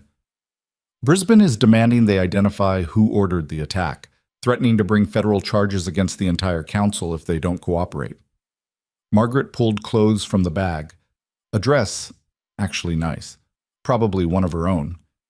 Rhett's there too. I've never seen him angry before. It's terrifying. He told them in detail what he's going to do to anyone who comes near you again. What did he say? That he's tracked men across 3 territories during the war and killed them in ways that made other soldiers refuse to talk about it. That if anyone else tries to hurt you, he'll find them. And when he does, the territorial marshal's office won't be able to identify the bodies. Margaret met Evelyn's eyes. I think he meant it. He did. Evelyn remembered the efficiency with which Rhett had killed those 2 men. No hesitation, no wasted motion, just deadly competence. He's good at violence. And you're okay with that? I'm alive because of that. So yes, I'm okay with it. Margaret studied her for a long moment. You've changed since you arrived. You're harder now. This town made me harder. You can't survive here by being soft. No, Margaret agreed quietly. I suppose you can't. She left after helping Evelyn wash and change into clean clothes. The dress fit reasonably well, though it was looser than Evelyn's own had been. She'd lost weight in the past weeks without noticing. Brisbane returned an hour later with Rhett. Both men looked grim. The council won't name names, Brisbane reported. They claim they don't know who ordered the attack, that it was probably independent actors who took matters into their own hands. It's garbage, obviously, but without proof we can't compel testimony. What about the federal marshals? Telegram's been sent, but it'll be at least a week before anyone arrives from Helena. Maybe longer. He sat down heavily. In the meantime, you're a target. We need to assume another attack is coming. Let them come, Rhett said flatly. Next time I won't aim for wounding shots. That's exactly the wrong approach, Brisbane argued. If you kill too many people, they'll paint you as the aggressor. Turn this into a story about a dangerous war veteran who went mad and murdered innocent townspeople. You need to stay defensive, not offensive. Defensive gets her killed. Offensive gets her arrested for murder. They argued while Evelyn sat silent, listening to men discuss her life like it was a legal brief instead of actual existence. Finally, she cut through their debate. What if I leave? Both men stopped talking and stared at her. Not permanently, Evelyn clarified. Just until the federal marshals arrive. Get out of town. Go somewhere safe. Let Brisbane handle the legal aspects. Then come back once there's actual law enforcement to protect me. That's surrender, Rhett said. They'll claim victory, say they drove you out. I don't care what they claim. I care about staying alive. Evelyn stood, pacing. I can't teach with armed men outside my door. Can't sleep without wondering if tonight's the night someone breaks in. Can't live like this. A tactical retreat isn't the same as giving up. Brisbane nodded slowly. It's not a terrible idea. Remove yourself from the immediate danger while we work the legal angles. Once federal authority is established, you come back from a position of strength. Where would you go? Rhett asked. I don't know. Copper Falls? Somewhere with actual law enforcement? Too close. Anyone determined enough could follow you there. Rhett thought for a moment. My brother's in Denver, runs a freight business. You could stay with his family for a few weeks. No one from Black Creek Ridge would think to look for you there. You have a brother? Had. He survived the war, which makes him the smart one. Rhett's voice was dry. We don't talk much, but he'd take you in if I asked. Keep you safe until this is resolved. Evelyn wanted to refuse. Wanted to stay and fight. Prove she couldn't be intimidated. But she was exhausted. Bone-deep tired from weeks of constant fear.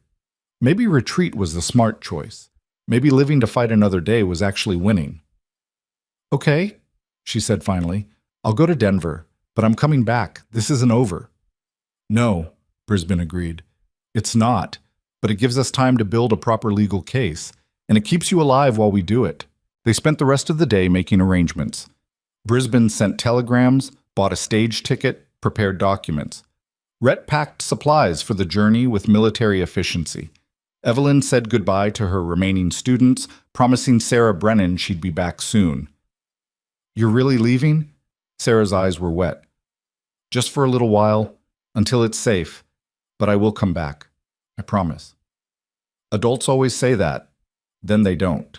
I'm not like other adults. Evelyn crouched down to eye level. I keep my promises.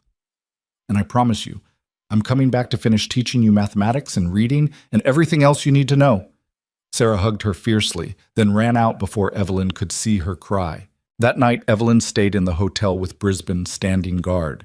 Rhett was somewhere outside, watching from shadows. The town was quiet, but tension hummed underneath the silence.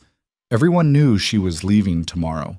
Everyone was waiting to see if she'd actually make it to the stage. Morning came cold and clear. Evelyn, dressed in traveling clothes Margaret had provided, packed the few belongings she had left, and walked out into a main street that felt like a gauntlet. People lined the boardwalks, not overtly threatening, just watching. Witnesses to her departure. Some looked satisfied, others looked guilty. A few looked genuinely sad. The stage was already waiting. Rhett loaded her bag while Brisbane handed over her ticket. Telegram my office when you arrive, Brisbane instructed. I'll keep you updated on developments. If anything changes, if the marshals arrive early, I'll send word immediately. Thank you. For everything. Just doing my job, which is keeping you alive long enough to collect your settlement. He smiled slightly. Though I'll admit, you've become more than just a client. Try not to get killed in Denver either. Rhett helped her into the stage, then stood in the doorway, blocking everyone's view. My brother's name is Thomas. Tell him I sent you. He'll understand. Will you be okay here? I'll be fine. I'm not the one they want dead. His voice dropped lower. Take care of yourself, Evelyn, and come back. This town needs someone like you, even if they're too stupid to realize it. What about you? Does the town need you? The town needs me to be exactly what I am, a reminder that violence has consequences. That's the only language some men understand. He stepped back. Go. Get out of here before someone decides to stop the stage. The driver cracked his whip and the coach lurched forward. Evelyn watched through the window as Black Creek Ridge receded into the distance. Watched Rhett standing in the street, rifle in hand, making sure no one followed. She felt like she was running away, like she'd failed somehow by leaving. But she was alive. And sometimes survival was its own kind of victory. The journey to Denver took 3 days. 3 days of rattling coaches and poor food and sleeping in way stations that smelled like unwashed bodies. But also 3 days of distance from immediate danger. 3 days to breathe without checking over her shoulder. Thomas Callahan's freight office was easy to find, right on Larimer Street, busy with workers loading wagons. The man himself was younger than Rhett, maybe early 30s, with the same build but fewer scars. His face lit up when Evelyn mentioned his brother's name. Rhett sent you? Is he okay? He hasn't written in months. He's fine. Protecting me, actually. I need somewhere to stay for a few weeks until some legal matters are resolved. Thomas didn't ask questions, just took her bag and led her to a house 3 streets over, where his wife and 2 young children were eating breakfast. Within an hour, Evelyn had been fed, given a room, and absorbed into a family that asked nothing except that she be safe. Life in Denver was strange. Normal in a way Black Creek Ridge had never been. Children played in streets without fear. Women walked alone without checking for threats. The law actually worked instead of being a tool for whoever had the most money. Evelyn helped with the children, taught them their letters, and tried not to think about the town she'd left behind. But every night she dreamed of fire and gunshots, and Rhett's face in the moment he'd killed to protect her. Brisbane's telegrams arrived weekly. The federal marshals had reached Black Creek Ridge. Investigations were underway. Several town council members were being questioned. The 5 mine operations that had refused her settlement were under scrutiny for fraud and attempted murder. Then, 3 weeks after she'd arrived in Denver, a telegram that changed everything. Mayor Hastings arrested for conspiracy to commit murder. Reverend Marsh implicated. 3 mine owners fled before arrest. Federal marshal requests your return to testify. Case building toward trial. Brisbane. Evelyn read it 3 times, hands shaking. They'd actually done it. The law had actually worked. You going back? Thomas asked, reading over her shoulder. I have to. They need my testimony. Rhett won't like that. He specifically told me to keep you here until it was completely safe. It's as safe as it's going to get. And I made a promise to some children that I'd come back. Evelyn folded the telegram carefully. Besides, I'm tired of hiding. Thomas laughed. You sound exactly like Rhett. Stubborn and stupid and brave all at once. People keep saying that. Maybe it runs in families you associate with. He bought her a stage ticket that afternoon. His wife packed food and extra clothes and made her promise to write. The children hugged her goodbye and begged her to come back someday. The return journey felt different. Evelyn wasn't running toward danger now. She was running toward justice, toward closure, toward the life she'd tried to build before everything exploded. Black Creek Ridge looked different when she arrived. Smaller, somehow. Less intimidating. The stage dropped her on the main street, and suddenly she was standing in the place that had tried so hard to destroy her. People stopped and stared. Conversations died. Someone ran toward the marshal's office. Evelyn picked up her bag and started walking toward the hotel. She made it maybe 10 steps before Rhett appeared, moving fast, his face a mixture of anger and relief. What are you doing here? Thomas was supposed to keep you in Denver. Your brother tried. I didn't listen. She smiled. Stubbornness must run in the family. You could have been killed on the road, could have been ambushed before you reached town. But I wasn't. Because you taught me to be careful. And because the men who wanted me dead are either arrested or running. She reached out and touched his arm. It's over, Rhett. We won. It's not over until there's a trial and convictions. Until then, you're still in danger. Then I guess you'll have to keep protecting me. Something shifted in his expression, the constant wariness easing just slightly. You're impossible. I learned from the best. Federal Marshal Thompson was waiting at the hotel with Brisbane. Tall, gray-haired, with the kind of weathered face that suggested he'd seen too much but refused to look away. He stood when Evelyn entered. Mrs. Mercer, thank you for coming back. I know it wasn't safe, but your testimony is crucial. What exactly happened while I was gone? Thompson pulled out a notebook. Based on evidence we've gathered, Mayor Hastings orchestrated a conspiracy involving 5 mine owners and Reverend Marsh. They hired local men to harass you, burn the schoolhouse, and ultimately attempt murder. We've arrested Hastings and Marsh. 3 mine owners fled. We're pursuing them. The other 2 are cooperating in exchange for reduced charges. And the men who attacked the cabin? 2 dead at the scene, killed by Mr. Callahan in clear self-defense. 3 arrested based on witness testimony. 1 still at large but unlikely to return given the circumstances. Thompson closed his notebook. The trial starts in 2 weeks. We'll need you to testify about everything. The threats, the fire, the attack. Your testimony combined with the evidence we've gathered should be enough to secure convictions. What happens to the town after that?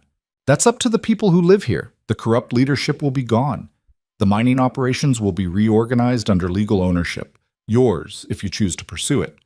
Black Creek Ridge will have a chance to rebuild itself properly. He studied her. Question is, will you stay to help with that rebuilding, or will you take your settlement and leave? Evelyn hadn't thought that far ahead, hadn't let herself imagine a future where Black Creek Ridge was actually home instead of battleground. I don't know, she admitted. I came here to teach. That's all I ever wanted. But after everything that's happened... The town needs a teacher, Brisbane interjected. Several parents have approached me asking when classes will resume, including some who previously pulled their children from your classes. They want me to teach after trying to run me out? They want their children educated, and you're the only teacher within 100 miles who's proven she won't quit when things get hard. Brisbane smiled. Also, the 12 mine operations that settled with you have pooled resources to build a new schoolhouse. Bigger, better equipped. Consider it an apology written in timber and nails. Despite everything, Evelyn felt something loosen in her chest. Hope, maybe. Or just the possibility of hope. I'll think about it, she said. After the trial? After I see justice actually delivered. Then I'll decide if this place can be home. The trial took 3 weeks. 3 weeks of testimony and evidence and watching the men who'd tried to kill her squirm under federal scrutiny. Mayor Hastings maintained his innocence right up until one of the cooperating mine owners testified that Hastings had explicitly ordered Evelyn's murder. Then he crumbled, trying to negotiate a plea deal that would save him from hanging. Reverend Marsh was worse. He claimed moral authority, insisted everything he'd done was to protect the town's values. The judge shut him down halfway through his speech. This court has no interest in your twisted interpretation of morality, Mr. Marsh. You conspired to murder a woman for financial gain. That's not righteousness. That's greed dressed in religious language. Save your sermons for prison. The verdicts came down hard. Hastings and Marsh both got 20 years. The 2 cooperating mine owners got 5 years each plus massive fines. The men who'd participated in the cabin attack got 10 to 15 years depending on their level of involvement. The 3 mine owners who'd fled were tried in absentia and convicted. Warrants issued for their arrest. It was over. Actually, finally over. Evelyn stood outside the courthouse in afternoon sun that felt warmer than it should and realized she was crying. Not from sadness, from relief, from the weight of weeks of fear finally lifting. Rhett found her there, standing on the steps, tears running down her face. "You okay?" "I don't know. I think so." She laughed, wiping at her eyes. "They're going to prison. All of them. Justice actually happened." "It did. Because you were brave enough to stay and fight." He offered his arm. "Come on. Brisbane wants to discuss settlement details. Apparently you're about to become a very wealthy woman." The settlement numbers were staggering. 50,000 from the 12 operations who'd negotiated early. Another 100,000 from the 5 operations whose owners were now either in prison or fugitives, their assets seized and liquidated to pay restitution.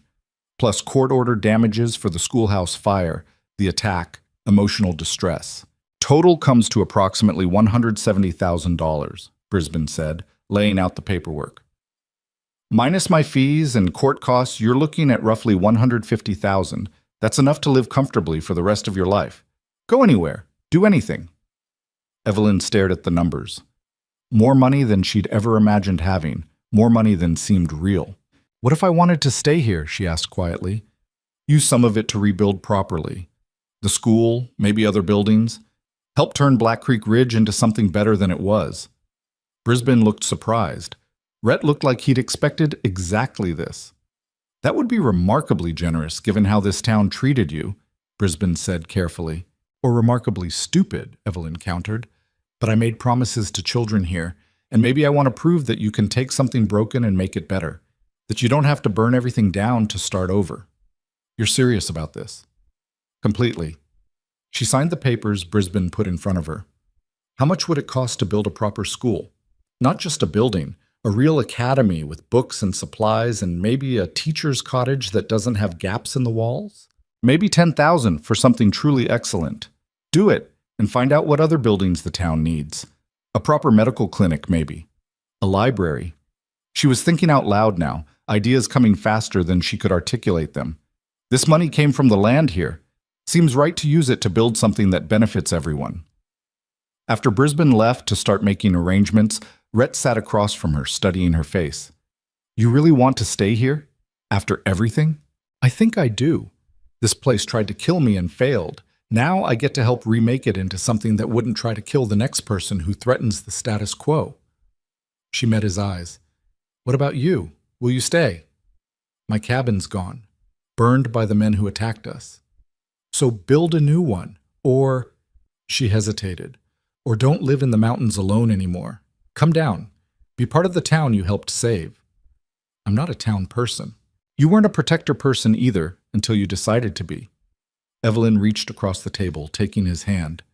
"I'm not saying you have to change who you are, just that maybe you don't have to be alone anymore. Maybe we've both earned the right to stop running from connection." Rhett's hand tightened around hers. "You know what you're asking. People in town still fear me. Still tell stories about the things I did during the war. Let them tell stories. I know who you actually are, and that's who I want around." He was quiet for a long moment, something vulnerable showing through his usual careful control. "I killed men to protect you. That blood doesn't wash off." "I know, and I'm grateful for it. Does that make me a bad person? Makes you human. He stood but didn't let go of her hand. Okay, I'll stay. Help you build this new version of Black Creek Ridge, but don't expect me to be charming at town socials. I'll settle for you being alive at town socials. The new schoolhouse went up fast, faster than Evelyn expected, built by men who suddenly seemed eager to prove they weren't like the people who'd been sent to prison. The structure was beautiful, real wood floors, large windows that let in natural light, a potbelly stove that could actually heat the whole room. Behind it, a cottage for the teacher. Small but solid, a real home. Evelyn moved in on a cold November morning, carrying boxes of books Brisbane had ordered from Denver. She was arranging them on shelves when someone knocked. Sarah Brennan stood in the doorway with her father, a thin man who looked exhausted but determined. Mrs. Mercer? I'm Daniel Brennan, Sarah's father. I wanted to apologize for not standing with you earlier. When you needed support, I stayed quiet because I was afraid of losing my job at the mine. You don't need to apologize, Mr. Brennan. I do, because my silence could have gotten you killed, and I need my daughter to see that when you're wrong, you admit it and try to do better. He glanced down at Sarah. That's why I'm here. I'd like Sarah to resume her education, if you'll have her. Of course I'll have her. Evelyn smiled at the girl.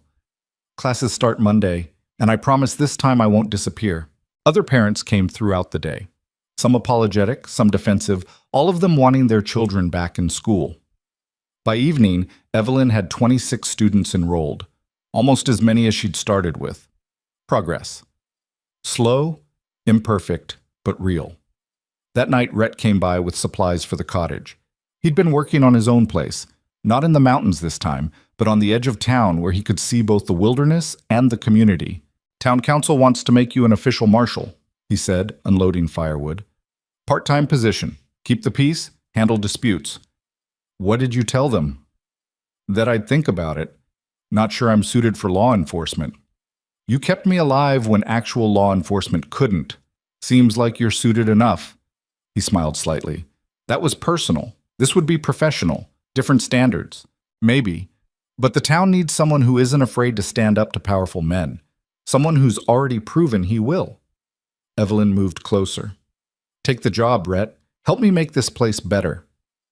You're very good at convincing people to do things they didn't think they wanted to do. Only when I'm right. He was quiet for a moment, then nodded. Okay, I'll take the job, but only if you promise to keep teaching. Because if I'm going to be part of this community, I want it to be one that values education over ignorance. Deal. They stood together in the small cottage, surrounded by books and possibilities, and the future neither of them had expected to have. Outside, Black Creek Ridge was settling into evening routines. Somewhere, children were doing homework. Parents were making dinner. Life continuing in all its mundane complexity. Evelyn had come here running from grief, looking for a place to hide from her pain. Instead, she'd found a war. And in fighting that war, she'd found herself again. Not the person she'd been before Jacob died, but someone stronger. Someone who didn't run when things got hard.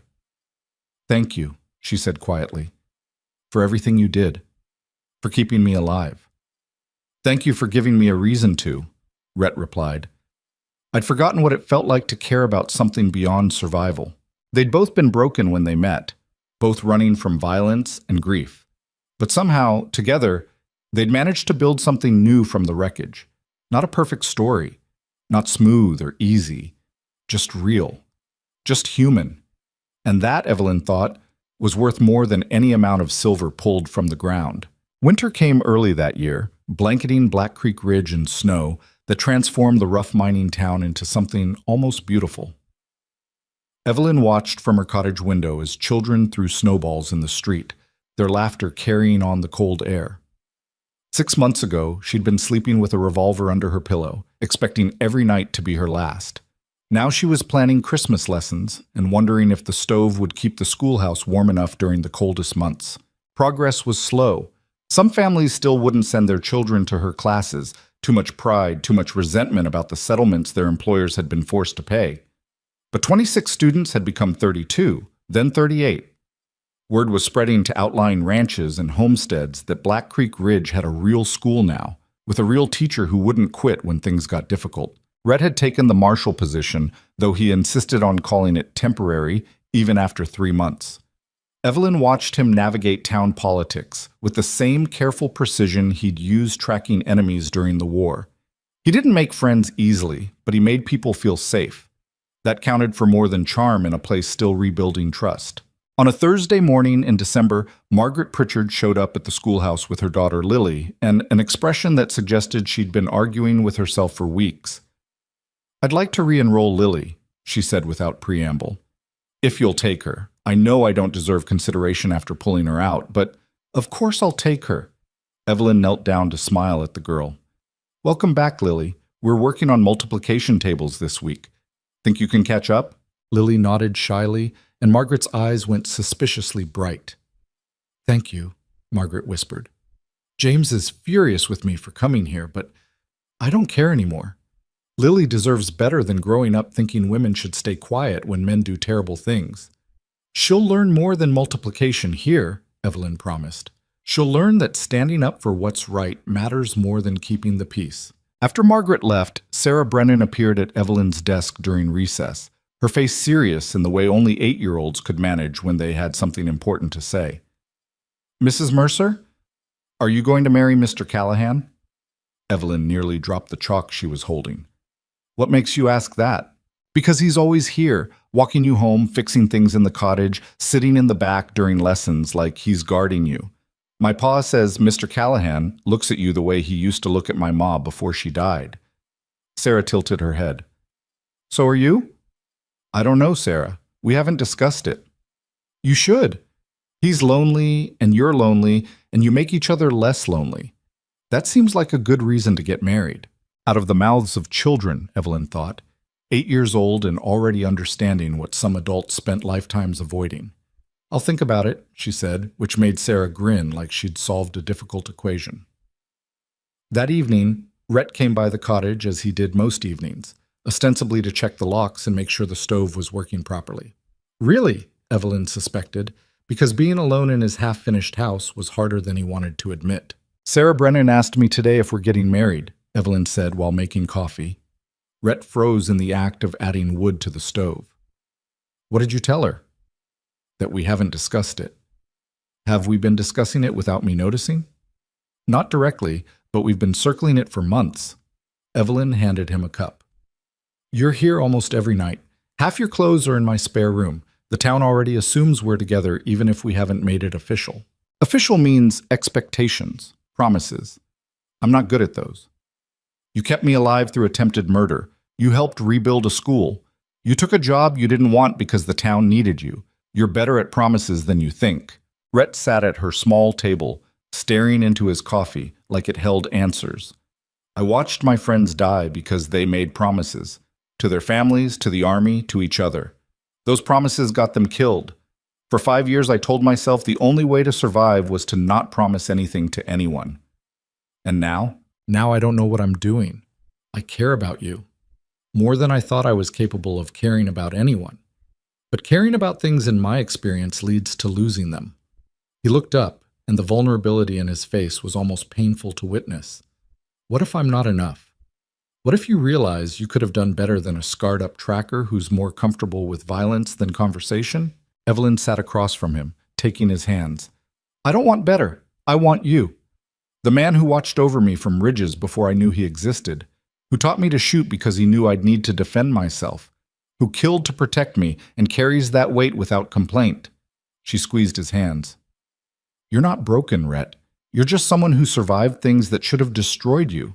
That's not weakness. That's strength. You make it sound noble. It doesn't feel noble. Feels like cowardice most days. Being too afraid to let someone close because losing them would be worse than staying alone. Then be afraid. Be terrified. But don't let fear make your decisions for you." Evelyn leaned forward. "I'm not asking for perfect. I'm asking for real. And what we have, messy and complicated and built on violence and survival, that's as real as it gets." Rhett was quiet for a long time, his scarred hands warm in hers. Outside, snow fell in thick flakes, muffling the world into silence. "If we do this," he said finally, "if we make it official, I need you to understand something. I will disappoint you. I'll be difficult and closed off and better at tracking criminals than expressing emotions. There will be days when you wonder why you chose someone this damaged. And I'll have days when I'm impossible to live with. When grief for Jacob catches me unexpectedly and I shut down. When I'm so focused on teaching I forget to eat or sleep. When stubbornness makes me pick fights I should walk away from. She smiled. We're both damaged, Rhett. Maybe that's why this works. We're not trying to fix each other. Just survive together. Is that what marriage is? Survival? The good ones? Yes. You survive grief and disappointment and all the ways life tries to break you. And you do it together because together is less lonely than apart. He stood, pulling her up with him, and for a moment just held her. Not romantic or dramatic, just two people who'd been alone too long finally admitting they didn't have to be anymore. Okay, he said against her hair. Let's make it official, but I'm not proposing with some pretty speech. This is what you get, a damaged man who's better at violence than romance, but who will spend the rest of his life making sure you're safe and choosing you every day, even when it's hard. That's the best proposal I've ever heard. It's also the only proposal you've ever heard. Doesn't make it less true. They married in March when the snow finally melted and Black Creek Ridge emerged muddy and disheveled but alive. The ceremony was small. Brisbane served as witness, Margaret and her daughter attended, Sarah Brennan cried happy tears, and Daniel Brennan played fiddle for the reception. Reverend Marsh's replacement, a younger man who'd heard what happened to his predecessor and seemed determined to avoid similar mistakes, performed the service with genuine warmth. He spoke about second chances and rebuilding and how sometimes the strongest foundations were built on broken ground. Evelyn wore a dress Margaret had helped her sew. Nothing fancy, just simple blue fabric that made her eyes look brighter. Rhett wore his best shirt and looked uncomfortable in clean clothes, like a wolf trying to pretend it belonged in a parlor. But when he said his vows, his voice was steady. I promise to protect you, to stand beside you when things are difficult, to be honest even when honesty is hard, and to try every day to be worthy of choosing me. Evelyn's vows were simpler.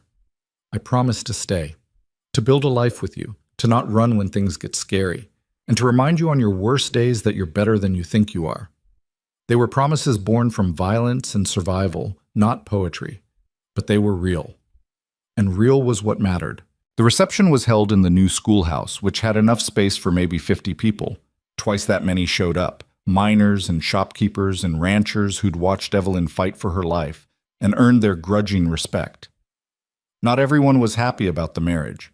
Some still whispered that the widow teacher and the dangerous tracker were an unnatural pairing.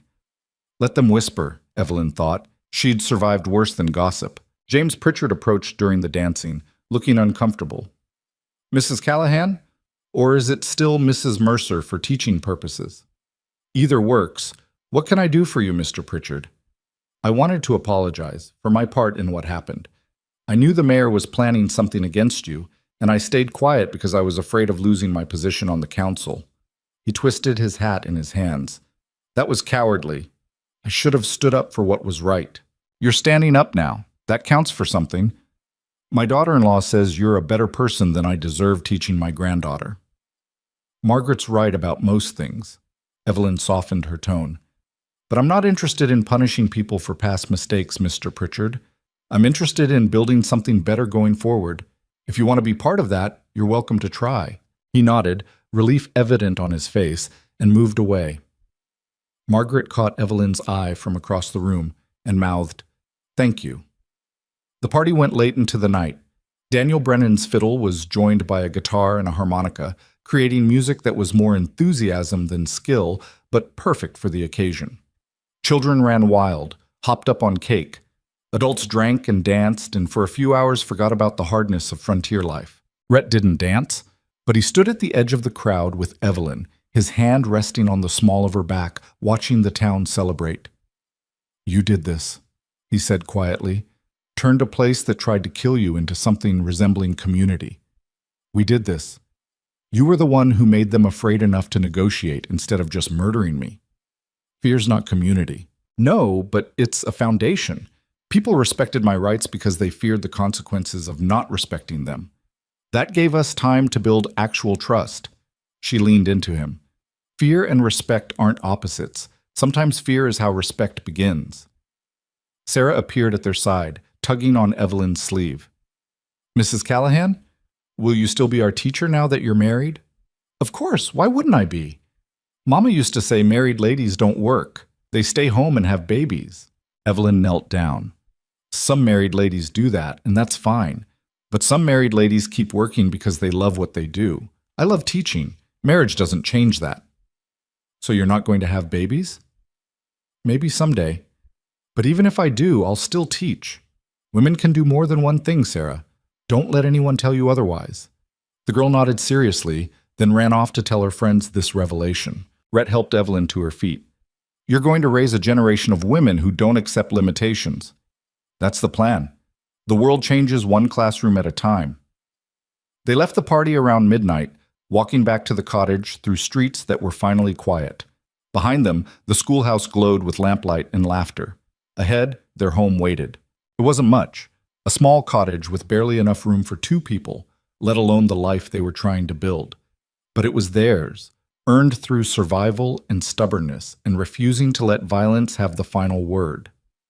Inside, Rhett built up the fire while Evelyn changed out of her wedding dress. When she emerged in a simple nightgown, he was standing by the window, staring at the mountains visible in the moonlight. Having second thoughts? She asked. Just thinking about how different tonight is from what I expected a year ago. Last winter I was alone in a cabin, convinced I'd die alone. Now I'm married to a woman who's braver than most soldiers I served with. He turned to face her. Doesn't feel real yet. Give it time. Real sneaks up on you. Evelyn moved to stand beside him. What will you do with your land? The property where your old cabin was? Thought I might build something there. Not a cabin, something bigger. A place for people who need temporary shelter. Homesteaders passing through, families fleeing trouble, people like you were when you arrived. A way station. He shrugged. Probably stupid. I'm not good with people. You're good at protecting people. That's more valuable than being good at conversation. She took his hand. Build your way station. I'll help. We'll make Black Creek Ridge into a place that actually welcomes people instead of trying to run them off. You realize that's going to take years, maybe decades. This town's rot runs deep. Then we have time. We're not going anywhere. They stood together at the window, watching snow begin to fall again, and Evelyn felt something she hadn't felt in years. Not happiness exactly, too much pain behind them for simple happiness, but contentment, the bone-deep certainty that she was exactly where she needed to be.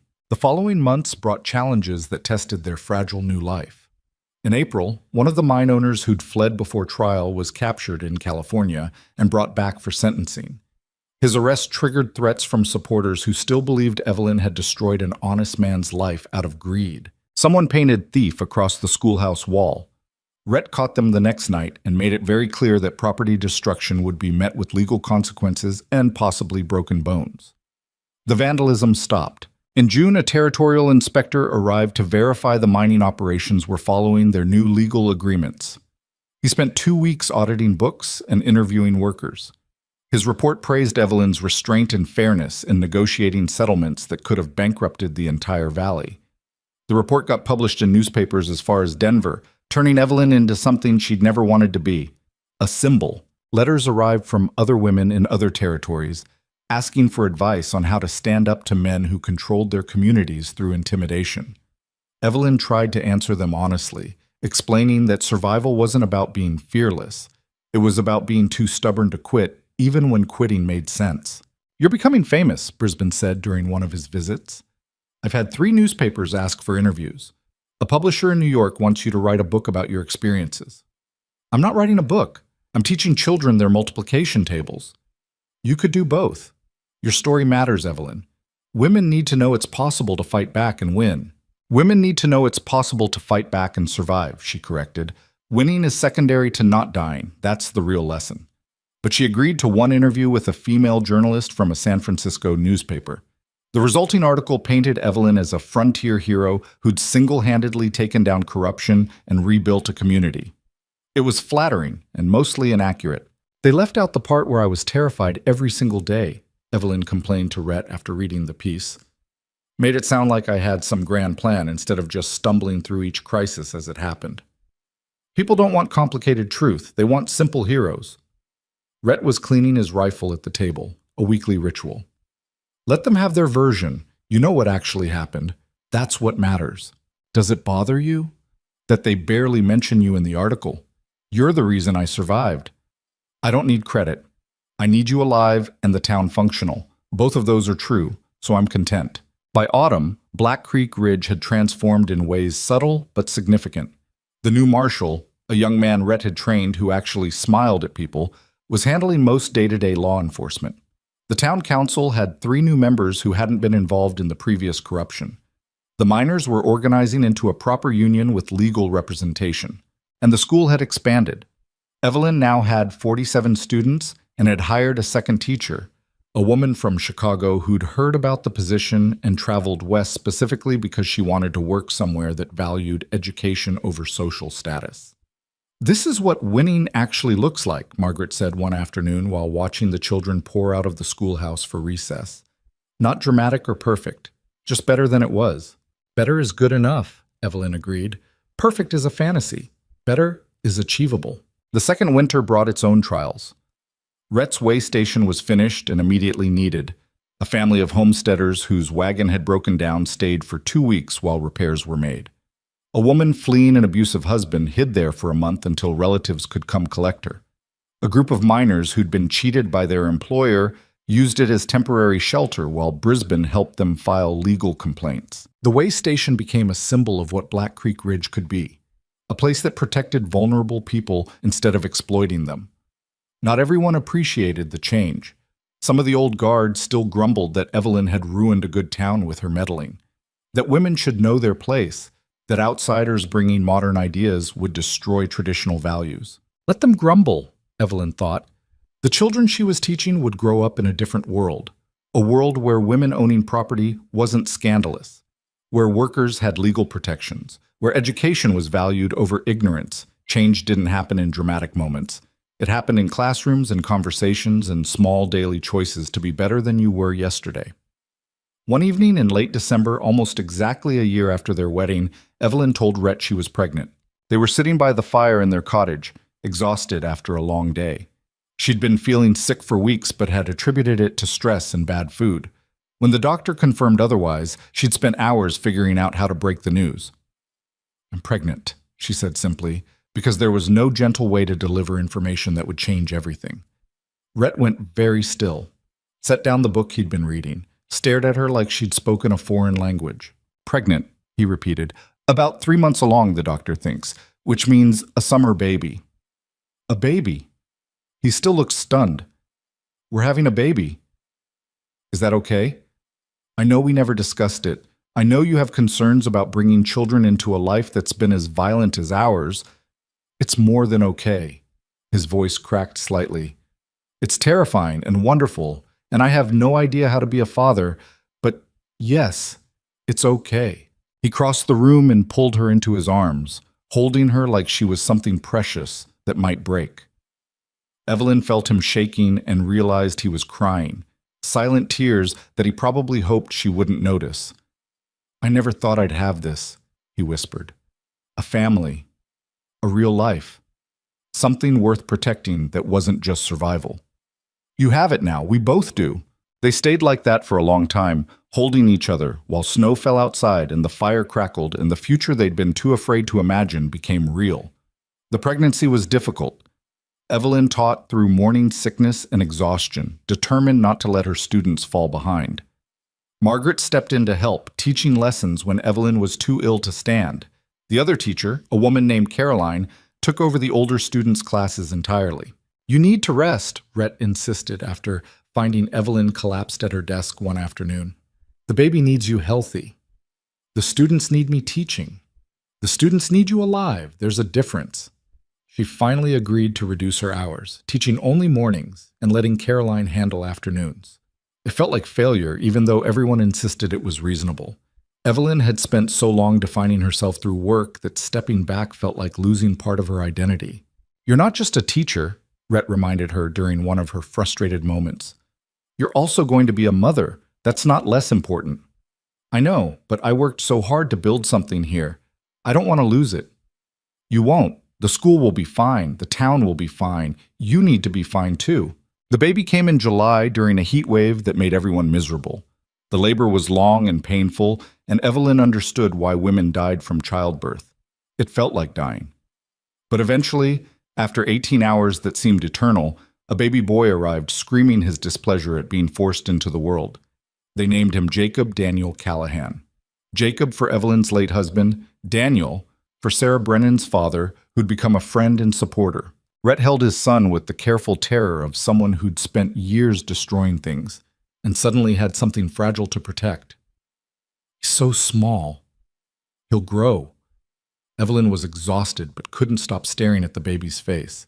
He'll grow and we'll teach him, and he'll be better than both of us. That's a low bar given what we've survived. Exactly. Which means he'll have advantages we never had: safety, education, parents who love him. She reached for Rhett's hand. We're going to be terrible at this sometimes. We'll make mistakes and second-guess ourselves and worry we're damaging him. That's not comforting. But we'll try. Every day we'll try to be better. That's all anyone can do. The town rallied around them in ways Evelyn hadn't expected. Margaret brought meals. Caroline offered to watch the baby during school hours so Evelyn could keep teaching part-time. Sarah Brennan appointed herself the baby's official protector, visiting daily to make sure he was growing properly. Even some of the old guard who'd opposed Evelyn softened when they saw her with the baby. Motherhood, apparently, made her more acceptable than teaching ever had. She found that both insulting and pragmatically useful. Brisbane visited when Jacob was 3 months old, bringing legal documents that needed signing. The last of the settlements have been finalized, he explained. The 3 mine owners who fled have been officially convicted. Their assets are being liquidated. Your share of the final settlement comes to an additional $40,000. Evelyn stared at the number. That's more money than I can possibly need. Then use it for something that matters. Brisbane smiled. The territorial government is considering a proposal for a teacher training academy, somewhere to educate women who want to teach in frontier communities. Your story has inspired interest in actually supporting educators instead of expecting them to survive on poverty wages and community goodwill. How much would an academy cost? Initial funding? Probably $60,000, but with your contribution plus some territorial grants, it's feasible. Evelyn didn't hesitate. Do it. Use the money. Build something that helps other women avoid what I went through. You're sure? That's your security, your children's inheritance. My security is a town that finally values education. My children's inheritance is a world that's better than the one I entered. Money accomplishes that better than sitting in a bank. Brisbane drew up the paperwork, and within 6 months, the Western Territorial Teacher Academy opened in Copper Falls. It started with 15 students. Within 2 years, it had 50. Women who'd never imagined they could be more than wives and mothers learned they could be educators, leaders, agents of change in communities that desperately needed it. Evelyn never taught at the academy. She was too busy with Black Creek Ridge's growing school and raising Jacob. But she visited occasionally, speaking to students about survival and stubbornness, and the difference between giving up and strategic retreat. The key to surviving difficult circumstances, she told a classroom of aspiring teachers, is accepting that survival is enough. You don't have to be heroic. You don't have to change the world overnight. You just have to wake up the next morning and try again. Everything else builds from there. By the time Jacob was 2 years old, Black Creek Ridge was almost unrecognizable from the hostile place Evelyn had arrived in 5 years earlier. The town had grown, new businesses, new families, new possibilities. The school had 68 students and 3 teachers. The way station was handling a steady stream of people needing temporary help. Rhett had trained 2 deputies and was finally comfortable enough with the town's stability to step back from daily marshal duties. He still wore the badge, but spent most of his time at the way station, providing the kind of practical help he was better at than law enforcement. Do you ever regret staying? Evelyn asked him one evening while watching Jacob play with wooden blocks. After everything that happened, do you wish you'd convinced me to leave? Every day I'm grateful you were too stubborn to listen. He pulled her close. This isn't the life I expected, but it's better than anything I imagined I deserved. You deserved better than violence and isolation. Maybe, but I got something better anyway. I got you, and him. He nodded toward Jacob, and a purpose that isn't just surviving until I die. That's more than most people get. Margaret visited that afternoon with news. James is stepping down from the town council. His health isn't good and he wants to spend time with his grandchildren. They're asking if you'd consider running for his seat. Me? On the town council? Why not? You own more land than anyone else in the valley. You've invested more money in community development than the previous 3 councils combined, and people actually trust you now, even some who opposed you initially. Evelyn looked at Rhett, who shrugged. Your decision. Though it'd be interesting watching you argue with the same people who tried to run you out of town. That's exactly why I shouldn't do it. I'm vindictive enough to enjoy it too much. But she ran anyway, and won by a margin that surprised everyone, including herself. The first town council meeting she attended was surreal. Sitting at a table where men had once plotted her murder, now discussing school funding and infrastructure development. Mrs. Callahan has proposed expanding the school again, the new mayor announced. Adding 4th and 5th teachers, building additional classrooms, it'll require a town tax increase. I vote yes, said one of the other council members. As do I, said another. It passed unanimously. Evelyn sat there feeling like she'd stepped into an alternate reality where reason had replaced greed as the town's guiding principle. After the meeting, the mayor, a shopkeeper who'd always been neutral during the conflicts, approached her. I need you to understand something, Mrs. Callahan. The reason people are willing to invest in education now isn't just because it's right. It's because you proved education creates value. The children who've gone through your school are better workers, better citizens, better at solving problems than the previous generation. Business owners see that. Even the cynical ones recognize that investing in education is investing in the town's future. So they're supporting education for economic reasons, not moral ones. Does it matter? As long as children are learning, does it matter why adults agreed to fund it? Evelyn thought about that. I suppose not. I just wish people could support good things because they're good, not because there's profit involved. That's a luxury frontier towns can't afford. Everything here is about survival, economic, social, physical. But you've shown that education improves survival rates. That's why they're investing. It wasn't the idealistic answer she wanted, but it was honest, an honesty she could work with. Years passed in a blur of ordinary moments that somehow added up to extraordinary change. Jacob grew into a curious, stubborn child who asked constant questions and reminded Evelyn painfully of herself. The school expanded twice more. Rhett's Way Station became a recognized stop on several major routes, mentioned in travelers' guides as a reliable safe haven.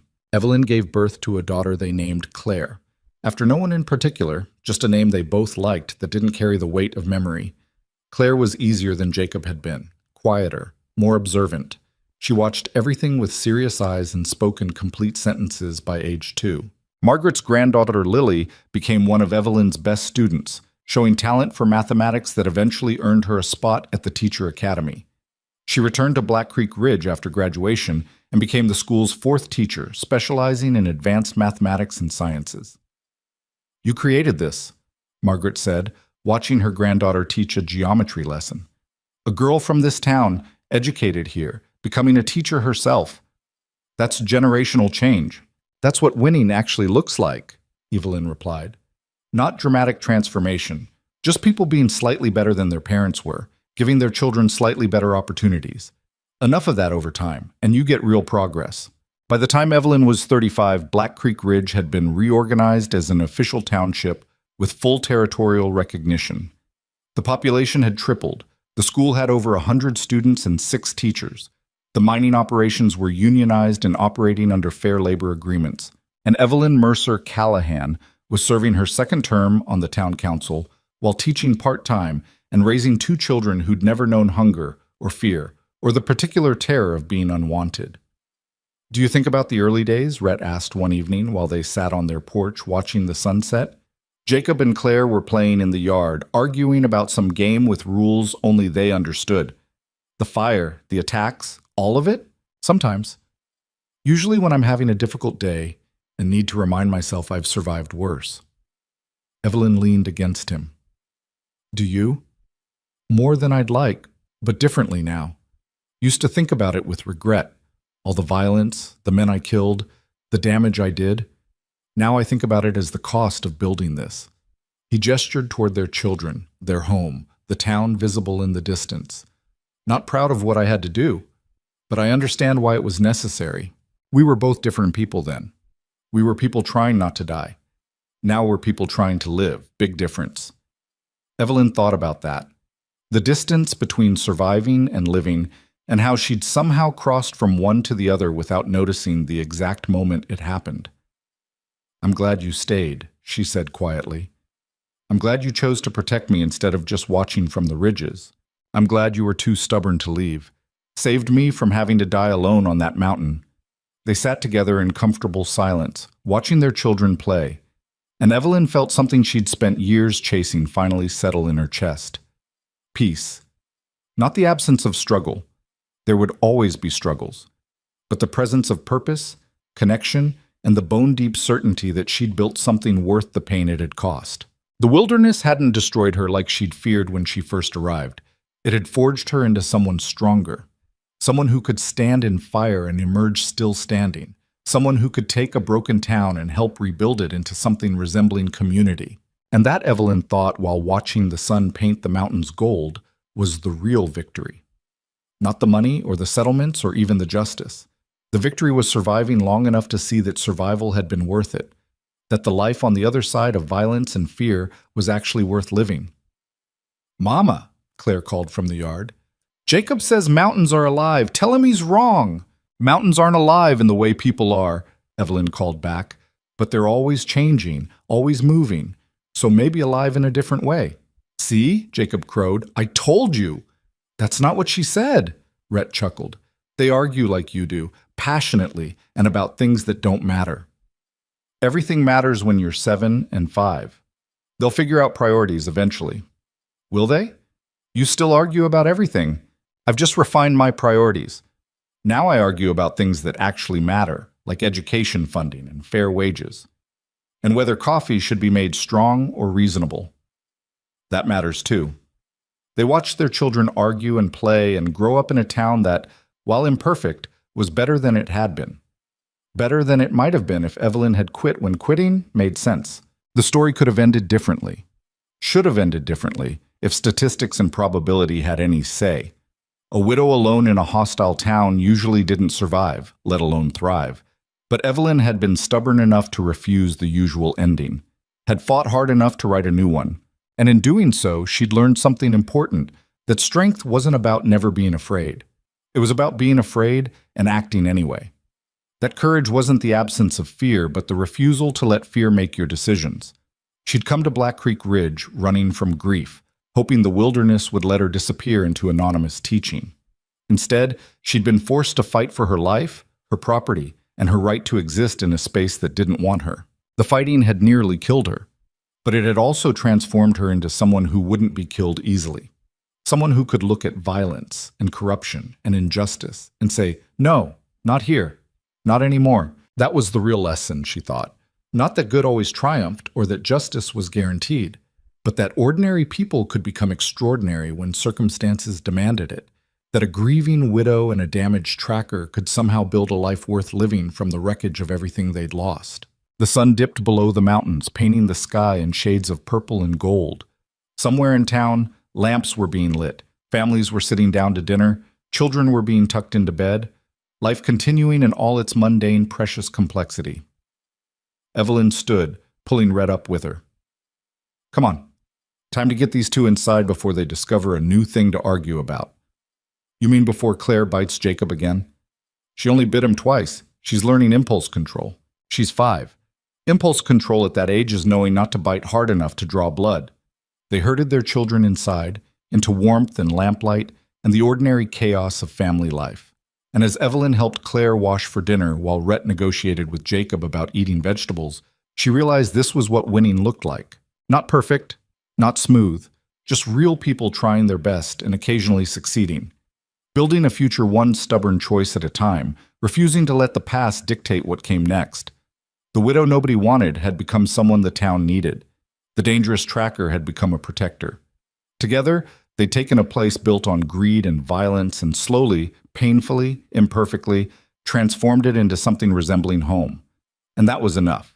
Not everything, but enough. More than enough.